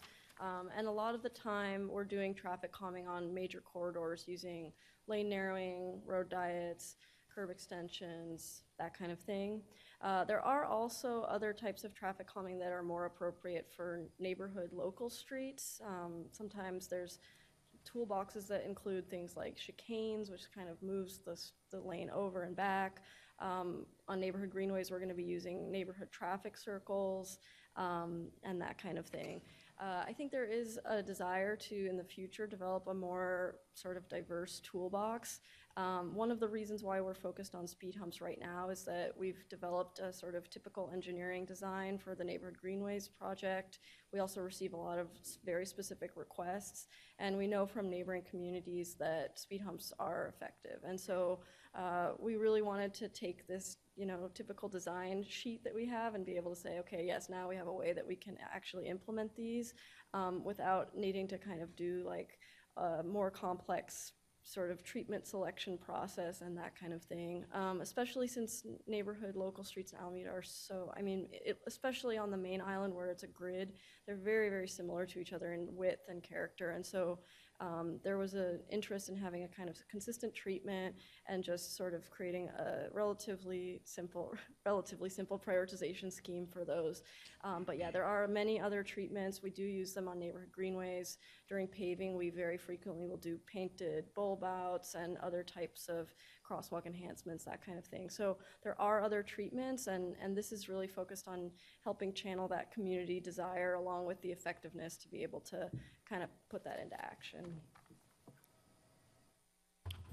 Thank you. That's useful. I appreciate the extra context there. So I do have a second question, which is, as I read through the supporting documentation that was provided with the policy within the agenda, I saw that we have different street types designations within the city. We have, I forget the names of them, but the streets that connect us to other communities. There are obviously connector streets, which are generally not eligible at the moment for this treatment. And then we have, I think, what we call main streets, which in Alameda are basically primarily Park Street and Webster, which is our main commercial streets. And I thought it was interesting that they are considered arterial streets, which I can see why that is. Those are busy streets which handle a lot of traffic. But I think it's, and I'm not saying that they should be included within the eligible streets here. I don't necessarily think that speed humps are the right thing to address traffic speeds on those streets. But I do think it's worth noting that in this city, 2 of our main arterial streets are also our busiest commercial streets, where we would assume that pedestrians and people in general will congregate. And I wonder whether at some future date we can consider traffic calming and ways to reduce conflict, let's say broadly, on those streets, which are, unfortunately, as I say, both arterial and our commercial, main commercial corridors. Of course, whether we can reduce traffic without pushing it onto other streets that may be even less appropriate for that, I don't know. But as I say, I think as I think about this sort of traffic calming in general, it would be interesting to consider the bigger picture of the irony of having arterial streets that are also our main commercial corridors here. If I could just gently redirect the response. So specific to the topic at hand, which is speed humps, there's no current plan to implement speed humps on the specific streets that Commissioner Gloin is speaking about, correct? No, that's not imminent. I will say that the design guidance appendix will include some general guidelines for what types of raised traffic calming might be appropriate on arterial streets or our citywide circulation streets. So that wouldn't rule it out by any means, but it is a little bit more case by case. We have to do much more coordination with bus transit, AC transit, and fire in particular on major corridors. But it can be done, especially like, for example, the Clement Tilden roundabout will have a raised crosswalk on one leg, kind of entering Blanding Avenue. And fire department and AC transit can handle a speed table like that, and they're usually amenable to it, especially if there's a compelling safety need. So our guidelines will include some information about what types of treatments are more appropriate on those citywide circulation corridors, but it would definitely be part of a larger corridor planning process to identify what treatments are appropriate along the entire corridor to manage speed and safety. And if one of those treatments were recommended, it would be part of its own design effort within that corridor. Yeah. Thank you, that's helpful. Street Classification Subcommittee, I'm getting nostalgic. Go ahead. Thanks. Okay. Thank you to staff for this. And let me just start by saying I'll focus my comments on our agenda item of speed humps, but appreciate comments across the city. Look forward to a future agenda item on Fernside in particular, but my comments tonight on the speed hump policy. I think this morning's driver on cyclist crash on Santa Clara is a really unfortunate example of why this is so important. especially given that that is on a segment of roadway where my understanding is Public Works used its authority to remove those barricades, citing a safety concern. And it's unfortunate that as a side effect, we have traffic like this. That said, ultimately, it's the responsibility of the driver at fault. At the same time, I think tonight's agenda item really gets at the need for the city to have a citywide toolkit. The Neighborhood Greenways program has been really valuable, but it's taken up a lot of oxygen around City Hall, a lot of staff's time, a lot of consulting time and budgets. I trust the results are going to be great, but I really appreciate that this effort here is zooming back out across the whole city, putting together a toolkit. I do want to agree with Commissioner Noctegal that if this is a policy without a budget, as for better or worse it is at this moment, that is not a good thing. We have to, trust that there's a larger process here.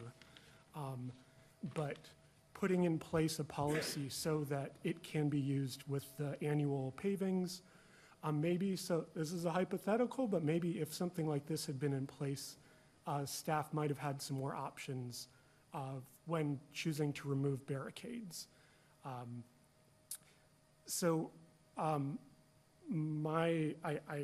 appreciate a lot of comments that have been made tonight, and by going last, I get to just echo them and agree. I do want to kind of ask, what is the actual timing here? Are we talking about a policy that can lead to, that's going to affect next summer's paving? Or is this a little further out on the horizon and dependent on budget? So Scott, if I could turn that into a question for you. Well done. Thank you. And Susie did have a timeline up there that we're looking to complete the policy by the end of this year, early into next year. And if we have the policy in place, there's no reason to say we couldn't start implementing it. It does bring up the question about budget. That's not to say we are completely without budget. We do have a budget category called street safety. It's primarily for our Vision Zero rapid response after collisions, serious or fatal collisions. But we have been using that to implement other traffic calming and street safety measures throughout the city. Now, that's not a very large pot of money, and there's a lot of other desires for uses of that money. We could also potentially use a little bit of our paving money, but as was previously mentioned, that truly is an opportunity cost. Our pavement PCI has been declining, and money not spent on paving is fewer streets and just further degradation of our pavement system. So the intention is that we'll have it in place by early next year with the possibility that we will be implementing speed bumps next summer. Apologies, can I ask a follow-up question directly related to that? So we keep talking about how this is taking money away from paving streets because money in, money out, speed bumps cost money or speed humps cost money. Is there any evidence that the reduced speed on the streets created by speed humps lengthens the amount of time? Damn it. Okay, no, I'm sorry. There's no savings you're going to find there. I appreciate the thought. Sorry. If I could Sorry to add interrupt. a little bit about that policy without a budget point, which is a really well-made point that we will, take back to the team. But I do want to say this policy gives us an opportunity, even with a limited opportunity, to at least start. Because with limited funding and the number of requests we get, it's been a little paralyzing. And so this gives us a system, even if it's only half a dozen blocks a year, even if it's a little less than that, at least we're able to do some and have a process to get started. And then we can, get that rolling and then be able to have conversations with City Council about what kind of program they might want to fund in the future. Commissioner Abrams, keep going, please. Yeah, if I could just ask, actually both a hypothetical here. Susie spoke a bit to how there are many possible treatments, and I know at one end of the spectrum, Neighborhood Greenways bespoke design for each corridor, whatever treatment is the best for that point. This end of the spectrum is, one treatment, which I think more efficiency is in order. At the same time, if we only have hammers and nails, have in staff's opinion, is it worth considering any other treatments to have two options at hand? Or does that turn into scope creep that might defeat the efficiency and what Lisa speaks to in terms of beginning a process that can use resources at hand? Yeah, that's a great question. Well, I think, at the base level, the cushions and humps are kind of two treatments in the case that the fire department asks us to use cushions. And for the other types of treatments, I think that the Neighborhood Greenways program is really an important springboard for other types of traffic calming. So you mentioned kind of the amount of resources and energy and the kind of bespoke design, which has been true up until now, but part of the effort that has happened kind of to date on Neighborhood Greenways is to create this kind of toolbox and typical design that we plan to be sort of copy pasting over more miles of greenways. We haven't talked about having a citywide program for traffic circles yet. I don't know that that's really a priority given how many Neighborhood Greenway miles we want to be doing with that type of treatment. But the paving program, on Bay Farm right now is going to be doing some sort of mini roundabout type treatments at some larger skewed intersections and things like that. So I think the city and the paving program are open to using these types of lower cost construction methods for traffic circles and mini roundabouts where it's appropriate. So we haven't quite created like a whole toolbox for implementing based on community requests, but the paving program is flexible enough to be able to respond to specific conditions. And I think that the process of the traffic circles at the Neighborhood Greenways has kind of given us a second tool for when we have an intersection where that might be necessary. Yeah. But Scott has other things. Yeah, I want to add on a little bit. Just in the last 3 years, we've kind of taken a very deliberate pivot with our paving program that we're being much more inclusive of complete streets approaches. You can see that most recently last year when we repaved Central Avenue, right? We repaved Central Avenue. Now we have high visibility crosswalks. We have bike lanes with stripes on both the driver's side and on the parking side. We have a lot more green paint added in there. There's a lot more paint and post bulb outs. We're continuing that same effort at an additional level as we go to Bay Farm. That is an additional cost. That is taken away from miles being paved. But at the end of the day, we think it's a net good for the city that we're improving the safety. So we, with our paving program, have been doing a lot of these other treatments that we talk about. The paint and post, the higher visibility crosswalks, et cetera. It's just we've stayed away from the speed humps because frankly, from my standpoint, unless we had a structure to kind of like start prioritizing, ranking, and putting these down in certain spots, it gets to be everywhere, all the time, right? And there's no way to kind of define when and where these things go down. So I think that prioritization is going to be super helpful for us, whether it's a part of our paving program or whether it's money that we capture elsewhere. But we've been very deliberate to look at a lot of other means to kind of incorporate traffic safety, particularly with our paving program. And I think you'll definitely see that with our Phase 43 program. They'll be really starting going in the next 2-3 weeks. You mean Bay Farm paving? Bay Farm, yeah. Okay, yeah. Great. Cool. Okay, thank you. I appreciate to hear that staff are considering a lot of these trade-offs. It sounds like, maybe now's the time to take learnings from and the toolkit from Neighborhood Greenways citywide, but over time maybe bring some of those treatments along, like a mini neighborhood roundabout that may in the future be possible to cookie cutter as well. Let me, and just because I don't even physically understand some of this, do these have to be installed while repaving the roadway, or can asphalt just be put in place? Scott is so excited. Yeah, paving, I'm happy to jump up.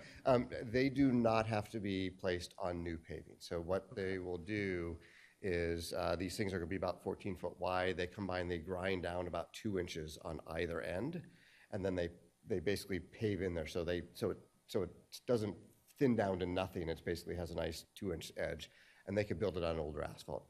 We'd be mindful if the roadways due to be repaved in a couple of years that we might want to hold off and maybe not do that, so we don't put it in, put a $15,000 investment, and then take it out 2 years later and have to repave it. But it can be placed on existing pavement. And this is a question I'm going to ask again on the status report on other projects, but who can do that? Do you actually need a specialized contractor, or can Public Works staff? We need a specialized contractor, yeah. It's more than, we do not have a paving machine in-house. We do pothole repairs and fixes, but that's about the extent of it, yeah. Okay, thanks for that information, because again, to speak to the point of policy is great, then you need budget, then you actually need delivery and securing the contracts at a reasonable cost to do so. So anyway, those are all the thoughts I wanted to share, and thank you again. I again, just to echo the point I keep making, I'm glad we're jumping back up to the citywide level, because this is a citywide concern. Thank you, Chair. Well said. I was hoping we could kind of conclude this item with going back to slides 16 and 17 in the presentation. So let's do 17 first, if we could.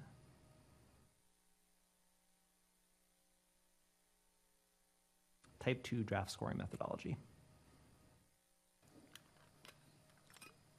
One more. Thank you. Honestly, I just wanted to open this back up. Part of our mandate with this item is to give specific feedback. And so this is a great chart. It defines scoring. It talks about specific things to look for. And I just wanted to open this back up briefly to the commission. Is there anything here that we would recommend would change or be removed or be added or is missing? Or is there something that is not a column on here that should be added? Because I think that's part of our goal here tonight. So anything that doesn't look quite right and you would recommend change. Mr. Kim. I do have a question specifically about like kind of how cut-through risk is defined. I know in the presentation you also mentioned this. I think it was a public comment related to that kind of cut-through street on Bay Farm that people speed on. So I'm wondering if it could, I guess to me it should be defined as, I don't know how this technically gets defined, but like a street people are gonna avoid, like Park Street and go down instead, or something like that. I feel like the definition here isn't exactly how I would define it in my head, right? I would maybe follow up with that. I think one of the things we hear on this commission a lot, fairly, is when the city does something, I'm worried that traffic's going to get pushed into my neighborhood. And so some way to think about cut-through risk is when a new project is implemented, that defines certain cut-throughs, be it public feedback or be it the city identifies that. And so that could also be a criteria, or I guess it kind of folded into the cut-through risk, but it's not just the attractiveness of like, it's 0.5 miles away from something. It is also, we changed something, so we should reevaluate what are new cut-through risks that come with that and keep that as part of your scoring criteria. Please, Commissioner Abrams. This is something I think about when I see people driving a block from my house. We're a block off of a signalized intersection. So, some folks cut the corner, and I think to myself, well, cut-through traffic is traffic. Traffic is allowed on roadways. The issue is the specific behavior. It's like, are people coming to a complete stop?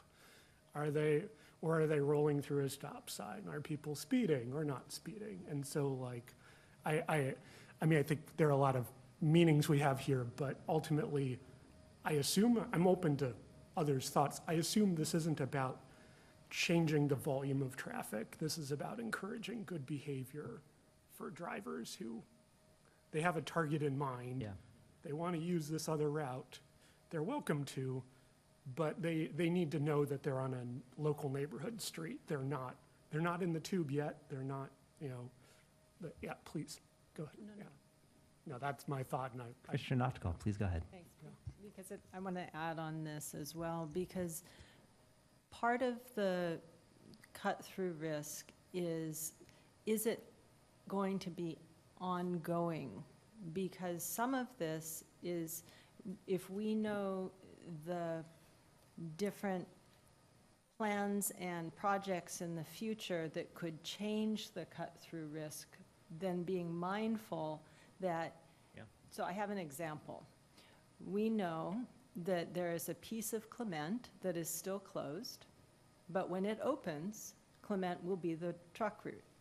Until it opens, there is a cut-through that happens as folks are on Buena Vista heading toward Grand. If they don't want to sit in a light, they will go up and around and cut through a neighborhood.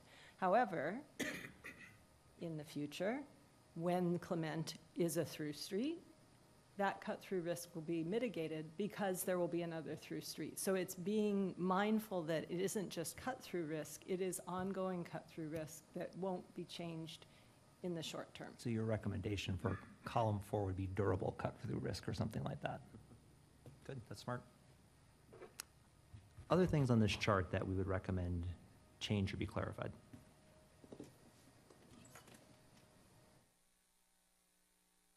Sounds like a great chart. If we go back one slide to slide 16. So slide 16, again, so we just looked at type 2, what makes them eligible. I think we're pretty familiar now with what the plan priority for type 1 is. Anything on here that we feel is not appropriate or is insufficiently defined?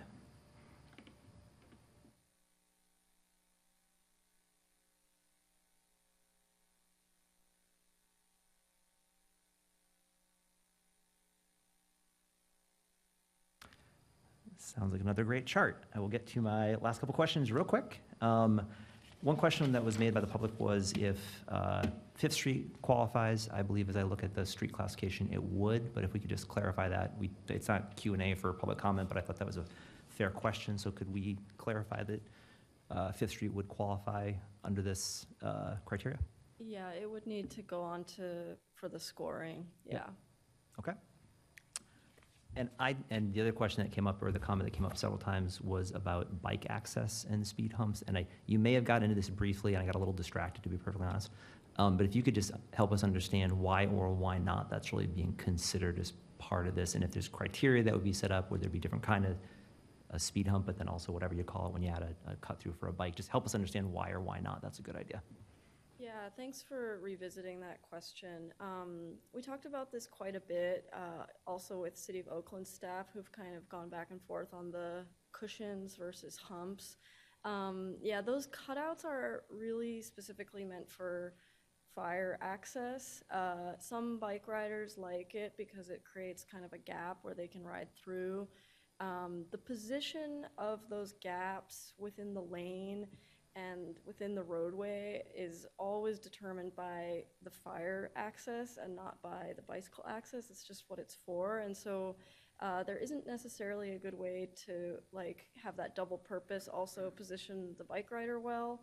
But that's kind of secondary to the primary concern that we had as a staff team, which is just about the concerns we saw in other communities with the swerving, really. That's kind of the big one.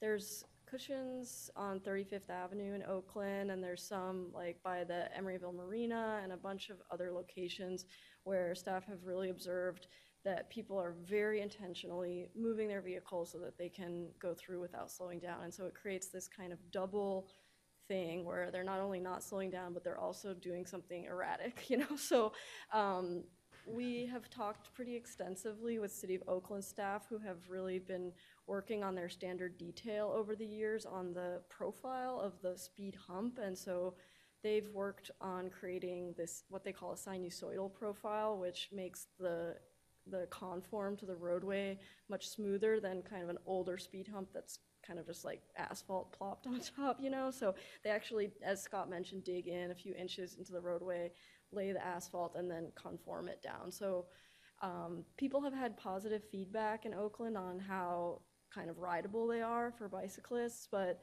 yeah, the Pacific Neighborhood Greenway is our opportunity to give feedback on that. So if something is really, really uncomfortable or not working about it, we'll certainly have the conversation. But right now, our priority is making sure that it's safe, and the speed cushions will primarily come in where the fire department asks for it for the neighborhood access, yeah. And I'm sure there is a robust public process. We'll give some of that data about what you hear about the specific Greenway hump, correct? Yeah, there will be a major process on neighborhood greenways, yep. Great, thank you. Thank you. That's it, all I have. Any other questions, any other comments? Okay, with that, we will close out this discussion item, and we will, with the commission's permission, take a 4-minute break. Everyone stretch your legs, get your brains back, and come on back about 8:19, 8:20.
Welcome back from our break. We will now do regular agenda item 6B to accept the status report on transportation.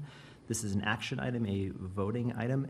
If I could give gentle advice on this item from historical precedent, this is not necessarily an item that we need to talk about how great a project is. We are looking for progress and any specific questions about progress on these items. So gentle advice. Lisa Foster, please take it away. Thank you. Good evening. I will give a highlight report on the status report of transportation.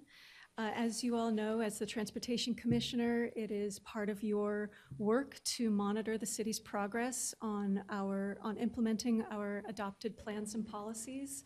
That includes our active transportation plan, Vision Zero action plan, general plan, transportation choices plan. So the efforts within this are all related to those. I will get us started, and then Scott Wickstrom, City Engineer, will finish off. Starting with programs, our annual bike festival in April. Sorry, Chair White, it was great. I specifically said they're all great, Lisa. They're all great. Keep going. It was at Payton Elementary this year. It was well attended. We had free bike repairs, helmet getaways, bike rodeos, and bike safety classes, and more. We also did continue our ongoing bike education for both children and adults, and as of the end of August, I think we had reached 160 adults and children this year.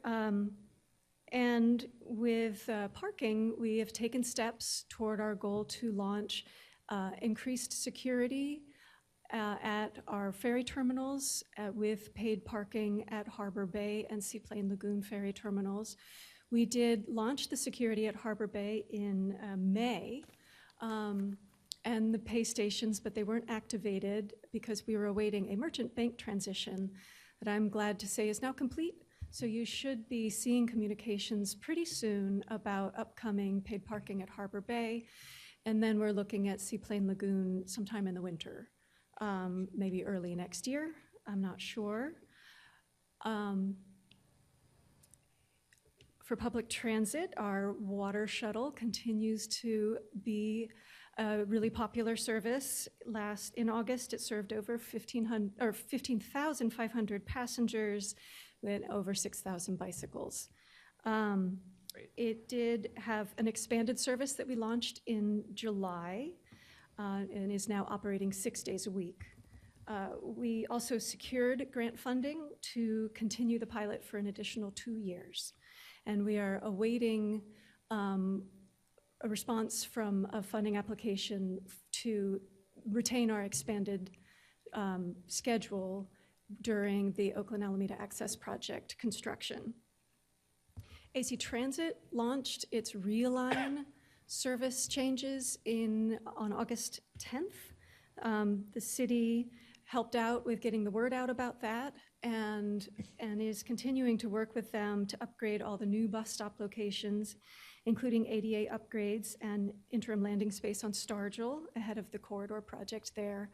And as you know, this did come with some changes for the city, some reductions, but with, advocacy from the city and this body and community members, the 51A trunk line is unchanged and continues to be our biggest service to Alameda residents. Oh, I wanted to say the city's paratransit program is now called Alameda Connect, and our big milestone for this year is that we extended the AC Transit Free Bus Pass program contract for an additional 2 years.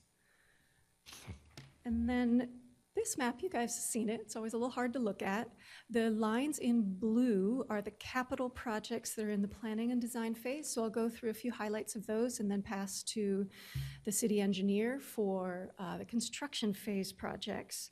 So for Fernside, traffic calming and bikeways project, the final design concept was approved by City Council in March. And of course, from that came the direction to study the Gibbons High Fernside intersection more, and we're working on that right now to come back to you and then the City Council again with a lot of public input of possibilities in between. And then Lincoln Marshall Pacific project, City Council recently approved a contract to finish the construction designs with existing funding. And so we are moving very quickly forward with that. For neighborhood greenways, we broke ground on the Pacific Avenue Neighborhood Greenway in April with a few key interventions, and then the construction on the first section of Pacific will be this fall. And, oh, no, I'm just moving on. The slides are not. And then the Stargell concept, the Stargell Complete Streets project was approved by City Council in April, and we're moving forward with design for that. And I also wanted to let you know that the Oakland Alameda Estuary Bridge, we're moving forward on our next step for that planning process, which is a waterway study of the Oakland Alameda Estuary. And we released an RFP and are working on bringing a contract to City Council for that. And now I'll pass to Scott Wickstrom.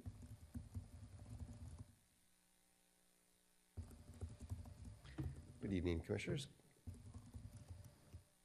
Pretty pictures. A couple of projects that recently completed. Grand Street Phase 1 was completed about a month ago, and almost immediately after we finished, cars were parking in the bike lane.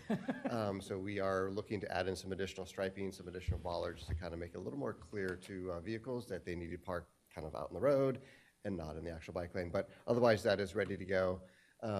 Grand Street Phase 2 is in design, which is the connection from Otis all the way up to Encinal, with the expectation that we're going to be going out to construction in 2026.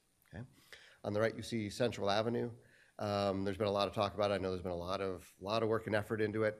Paving is scheduled to begin next Tuesday and go through next Friday. Shortly after that, basically perhaps even as early as next week, and if not, certainly the following week, the roundabouts at 3rd and 4th will be open to traffic. That's a big milestone, big achievement. They are going to be paving from Sherman all the way to Lincoln Avenue, and then they'll follow that up about a week or two later with all the striping details that go on with that, so that's a big thing.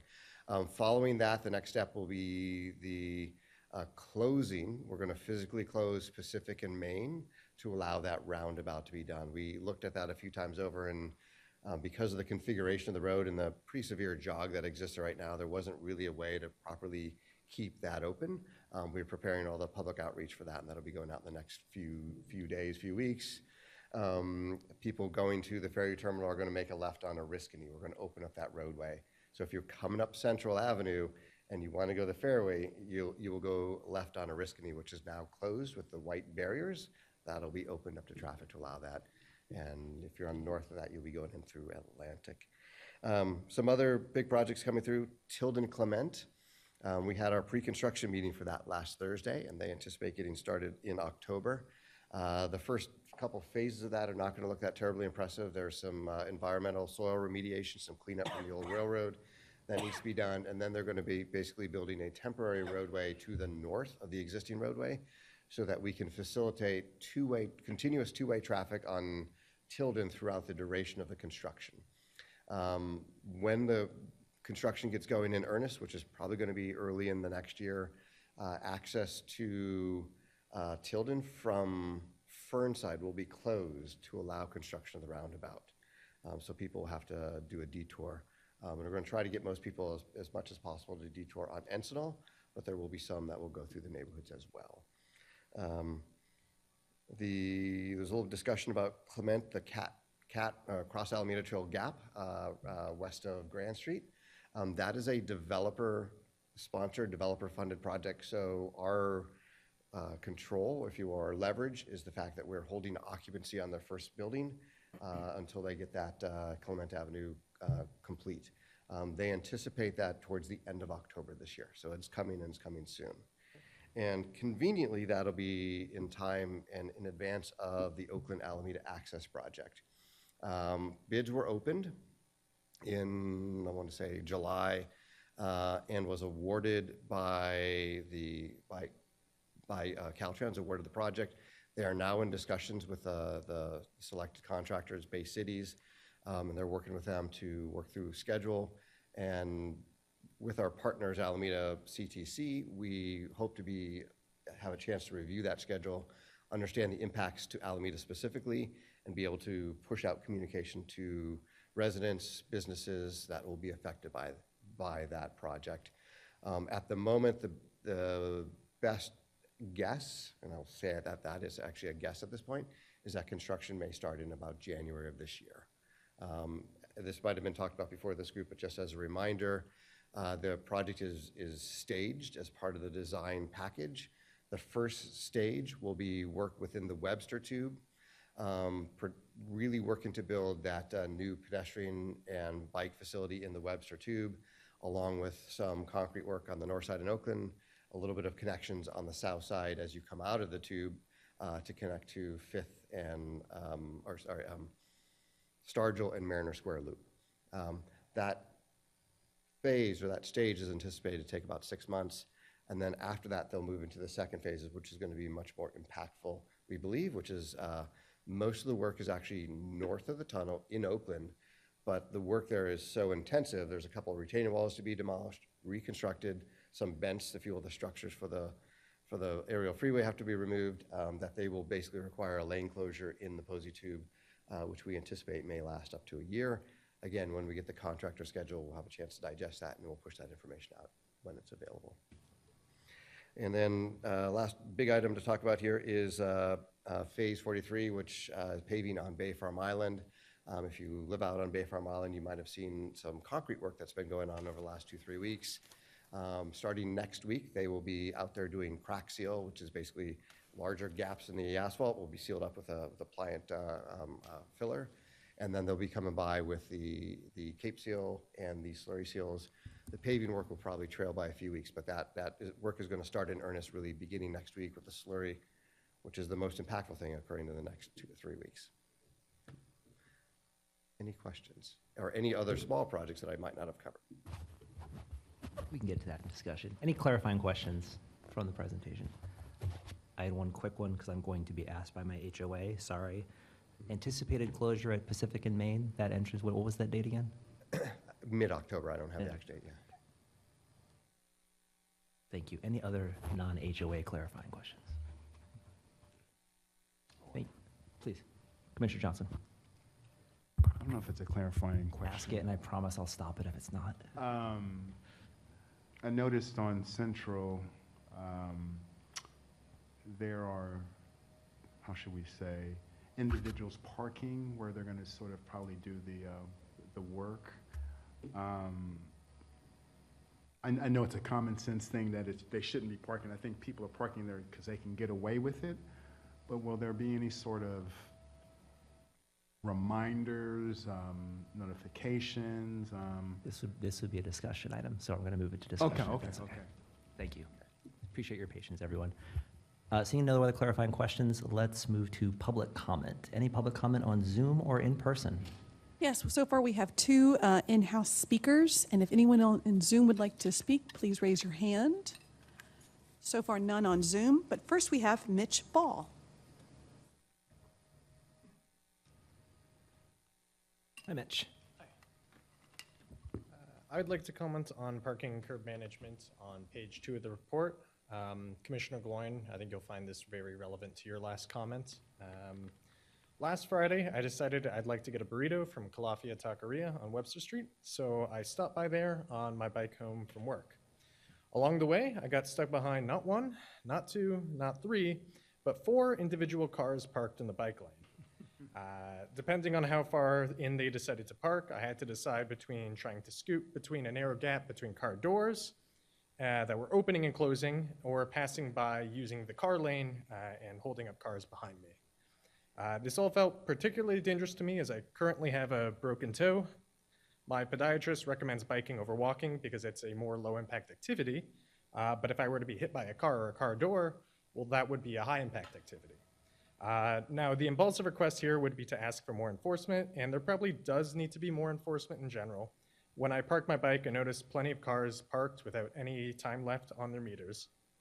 However, labor is pretty expensive, and prevention is always more efficient than retaliation. So in the name of prevention, let's ask why so many people are illegally parking. I think the answer is pretty clear. There's no available parking spots. Now, there are plenty of parking spots lined up and down Webster Street, Park Street, and their side streets, but they're always full, like they have been since 2014, when the city performed a study to determine if parking meter rates needed to rise to achieve the city's claimed goal of 85% parking occupancy. The conclusion of the study was yes, the city is far from achieving this 85% parking occupancy, and parking rates should rise, but instead, unfortunately, they were kept at the same rates that exist today, $1 and $1.50 an hour on Webster and Park Street, which is far below the rates of comparable neighboring cities. The parking meter rates are quite underpriced, and they're so underpriced that the city is actually losing money every year on its parking budget, special budget 265, I believe. Clearly, many people want to visit small businesses on Webster and Park Street, and some are even willing to break the law to do so. Some of them want to stop shortly to pick up food quickly or their kids, and some want to stay there for hours on the taxpayer's dime when they could have easily parked further away or just chosen another mode of transportation. If parking rates were higher and enforced, parking turnover would be able to meet customer demand and the small businesses there would benefit. The 15-minute green spots are an improvement, but they still clearly aren't meeting demand. Personally, I would suggest a variable rate scheme like they do in Long Beach, free for the first 15 minutes with the tap of a single button, and then $2 an hour for any time after that.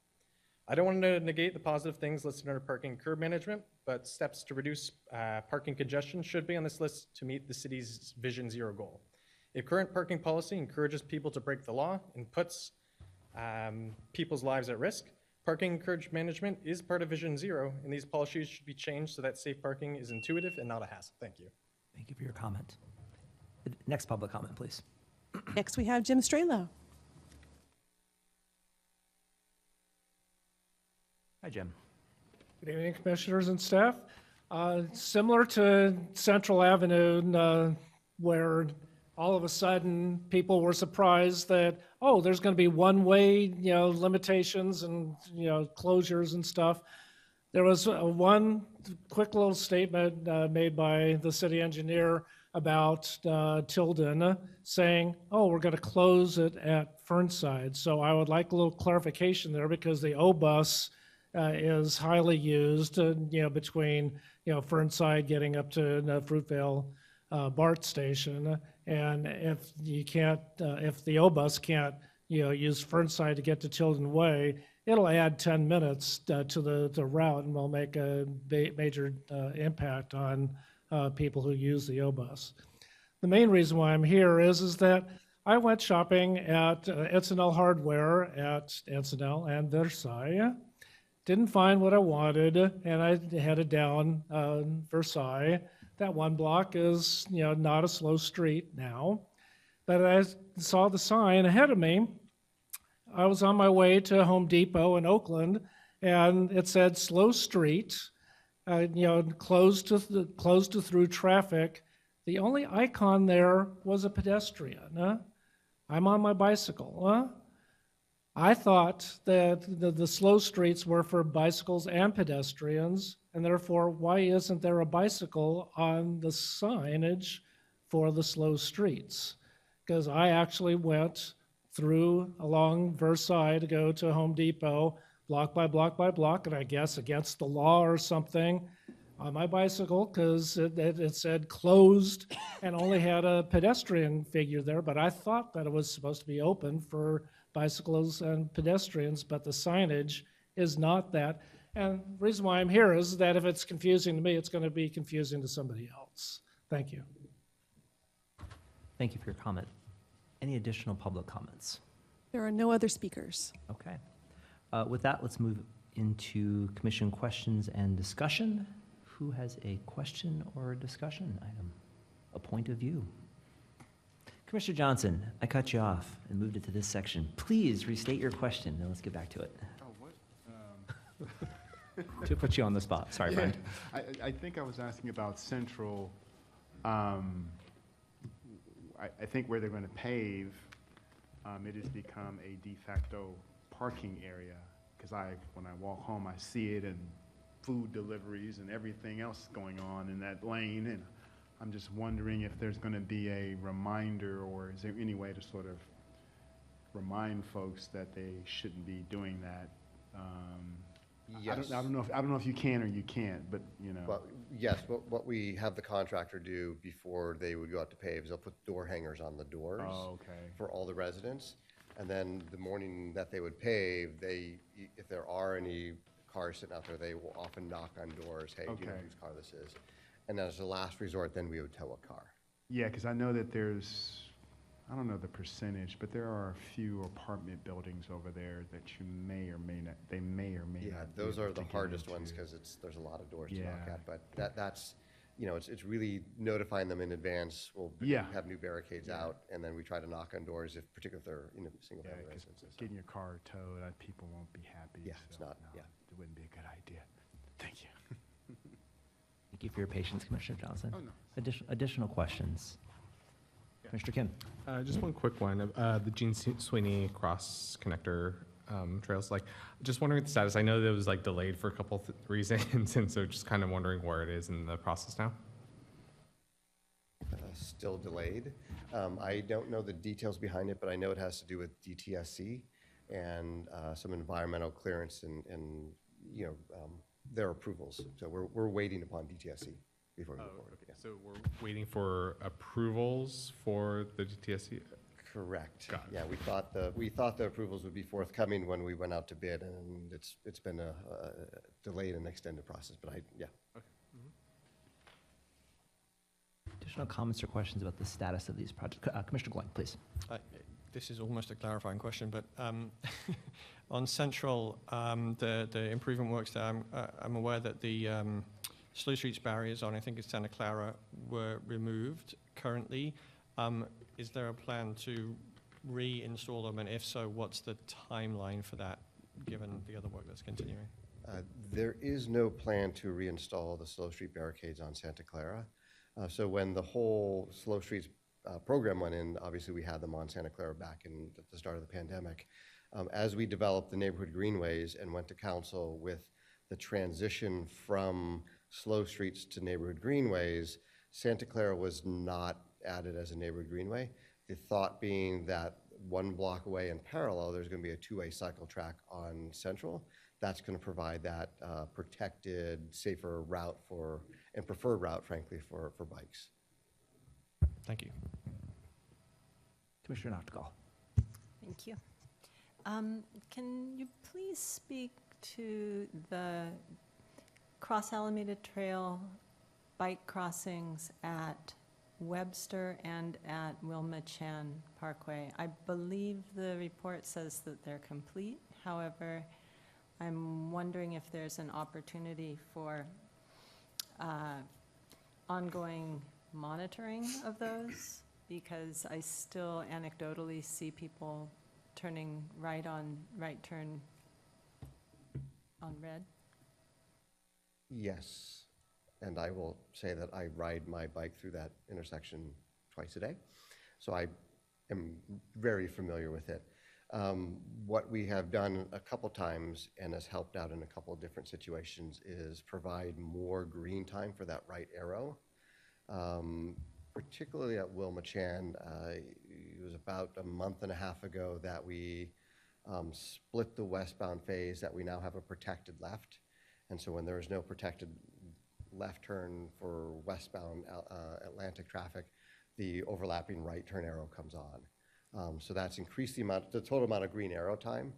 But yes, it can be challenging. I think it's a little more challenging. We don't have quite the same opportunity at Webster, but fortunately, my observations at the right turning traffic volumes are a little bit lower there as well.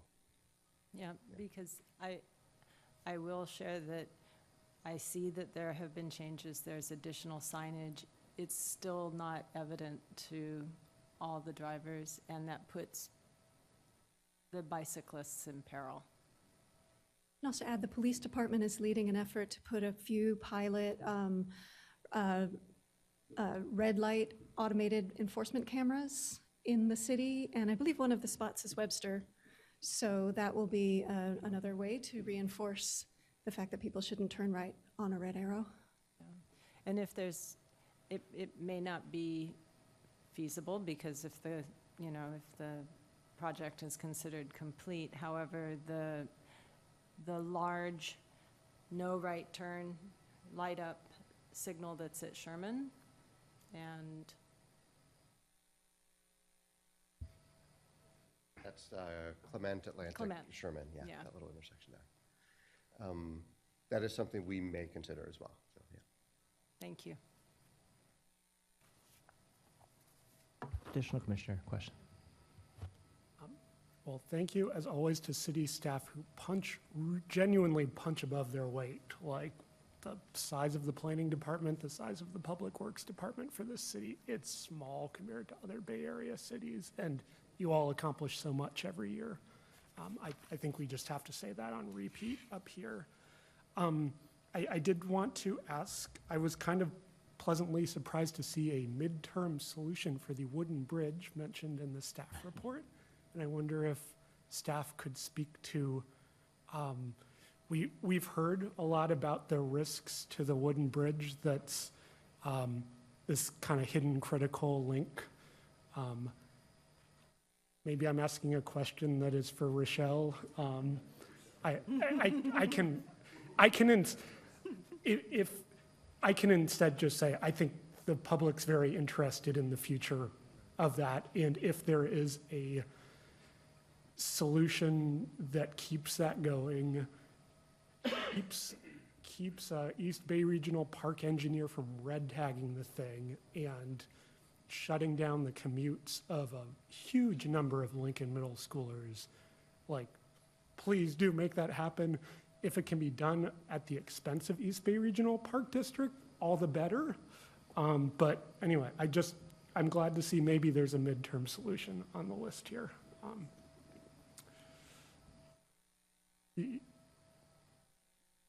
Thank you. Go We ahead, are Lisa, working but- with okay. them. They are very clear that just regular maintenance falls to them, and then replacement of the bridge would not. So I think it is more the city's goal to keep it going for as long as we can, so that we have time to plan, fund, and construct a replacement access point. So we're working with them, but it's negotiation. Okay, thank you, Lisa. And I'm glad that, Lisa, also you brought up the red light cameras. I'm glad that's part of the city's toolkit. I was going to ask, I know the state level pilots for speed enforcement is limited to just a handful of cities, but does staff know if there are any defined windows when Alameda could potentially enter that program? Or is that more just an open item for the city's legislative staff to follow? From my knowledge, it's an open item for the city's legislative agenda to follow up on. Unless there's-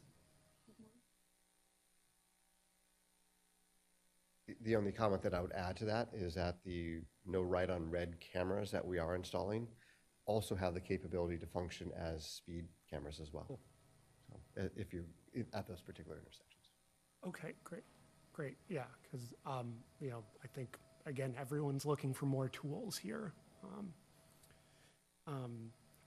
And can I ask if staff know how many APD staff are available or assigned to traffic enforcement at present? 'Cause the numbers vary between 1 and 0, and I know this is beyond our scope, but it's part of the questions people ask when they want to know about the city's approach to transportation. Yeah, it is, they have had a hard time keeping enough staff or officers to be able to keep the motor officer group staffed. It is just a handful.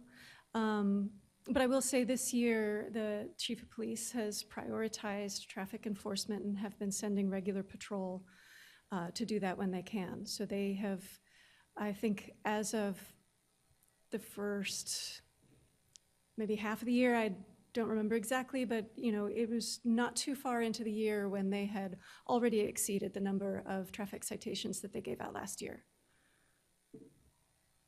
Okay, thank you for that context. And the final couple questions I want to ask are really about project delivery, because I know this has come up a couple times of budgeting, of how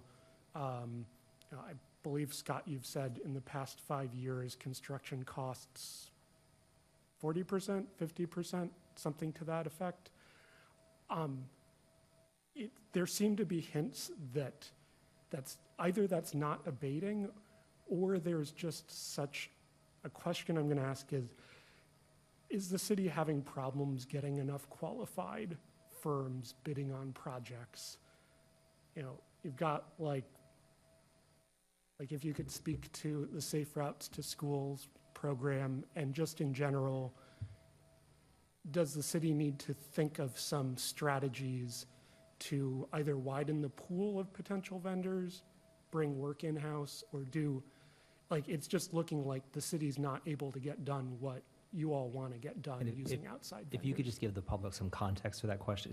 The comment I think that's being referred to in the report is that there was one project that essentially no qualified realistic bids were received despite city efforts. So I just wanted to give that context. Yeah, absolutely. And thank you for the question. So when I did make a comment that construction costs based on the Bay Area Construction Cost Index has gone up about 40% over the last 5 years. It's a pretty significant increase.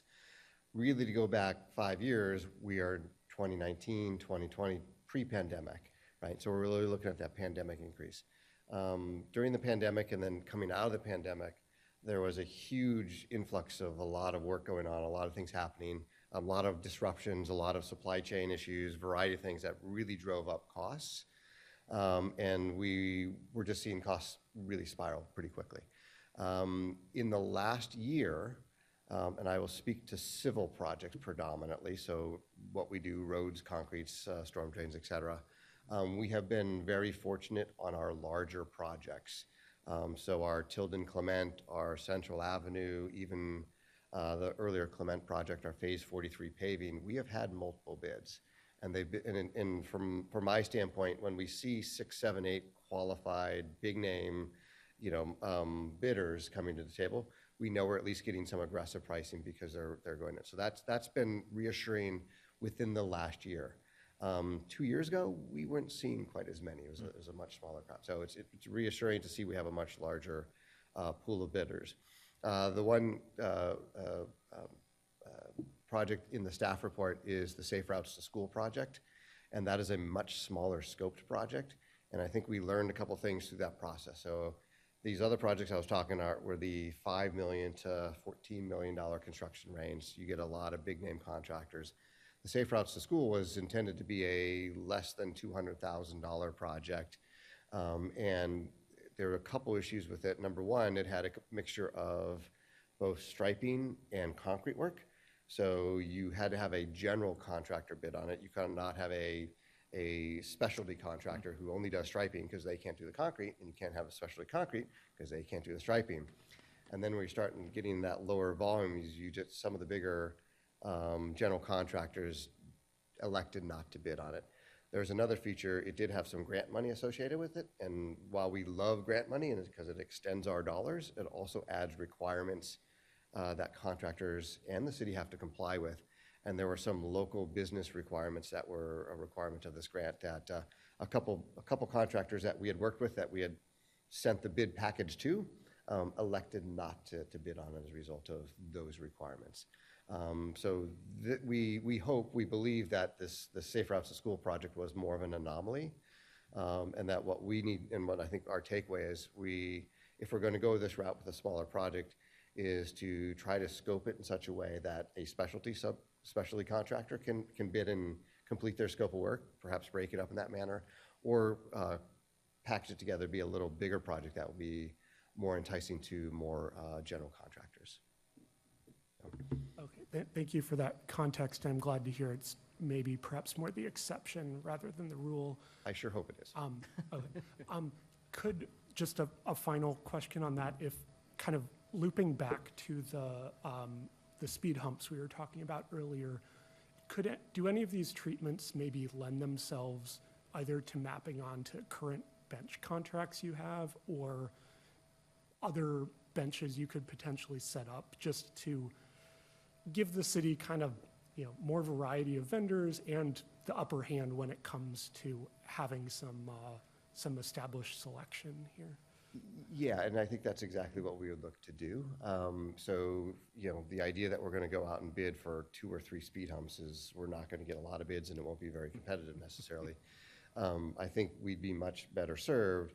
We already have a plan for our phase 2 neighborhood greenways next summer that we could, if we do have additional areas we want to do speed humps, we would basically look to expand that contract and have the money, the source of the funds come from potentially a different location, but to basically add on to that contract to have it done. In a similar way, when you're doing a $4 or $5 million paving project, it's relatively easy for them to bring in a sub to do, whether it's 4 or 5, even 10 speed humps. So we'd be looking probably to kind of add the scope onto existing larger contracts as opposed to going out on their own. Oh, I see. So you already have the year cycle and maybe you throw on a bit of stuff elsewhere in the city. Correct. Okay, Correct. even if that's not the sector. Okay. Correct, yeah. Okay, those are my questions. Thank you for the detail, and I'm, fingers crossed that the price increases abate, but I'm also glad to hear that, city staff are really giving thought here, because it's a little bit heartbreaking to know how much work and delays went into these Safe Routes to School projects. Everyone wants to see those happen, so I hope the city can kind of figure out the right way to resource them. And if I may, this was mentioned at the city council meeting last Tuesdays, but I'll mention it again here. So that Safe Routes to School project, we did reject the singular bid. And we basically broke the project up to basically focus on the striping aspects because that's a much greater safety benefit, immediate safety benefit. So we're going to basically look to get those striping improvements done this fall before the end of the year. And then we'll come back later sometime next year and pick up the concrete work later on. Cool. Thank you. And thank you for your comments. I'll finish, thanks. Any other additional commissioner comments? Mine are very brief. There's a reference in here to trying to get more money for additional boat service with this impending Oakland Alameda Access Project, which we're all deeply worried about. I wanted to see how that's going, if there's any feedback so far, if there are additional things that are being done by the city, perhaps within the scope of this project to help us understand what's being done with that. I think there's a reference in there to trying to get more funding for more boat service, correct? Yes, so at Alameda County Transportation Commission's request, we submitted a proposal for them to fund the continuation of the current expanded schedule on the water shuttle during the year and a half that they expect to have lane closures in the tubes for the OAP construction. We haven't heard back yet, but I think we're hearing back pretty soon. Great. So we'll be able to report back on that. And so if that's successful, it would essentially be, it would be continuing the current expanded schedule, but not an additional on top of that amount of trips. Right. Okay, just want to clarify that. Great, thank you. I hope we are successful in that. My last comment, I apologize, it's a little bit of editorializing. Again, the Oakland Access Project has much of Western Alameda, quite frankly, a little worried. It is, if I understand the current schedule as communicated today, deeply unfortunate that it appears it will knock out not 1, but 2 summers in the West End, and that's kind of a financial problem, quite frankly.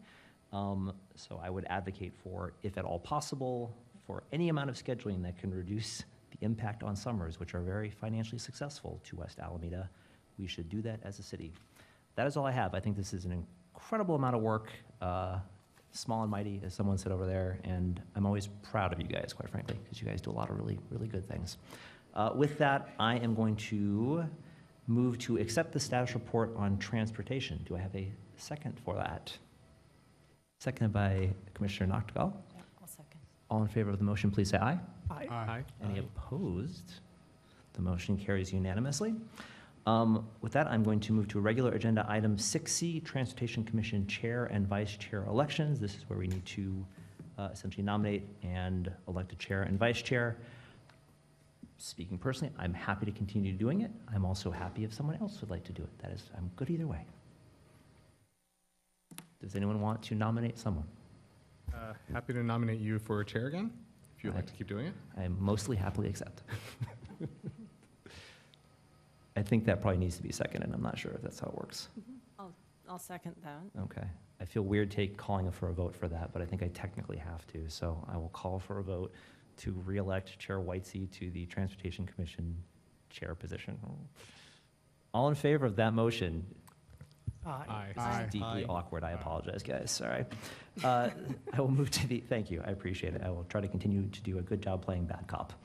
I would also like to note that we need to elect a vice chair. I did speak briefly with Vice Chair Susan Thera, who expressed interest. She sent me an email.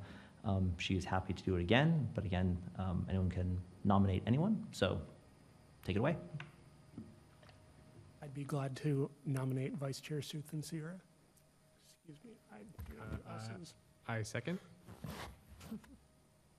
Any additional nominations? Okay, all in favor of the motion to re-elect Vice Chair Suthan Thera to the position of Vice Chair for the Transportation Commission, please say aye. Aye. Any opposed? Motion carries unanimously. With that, let's move to commission, thank you, by the way.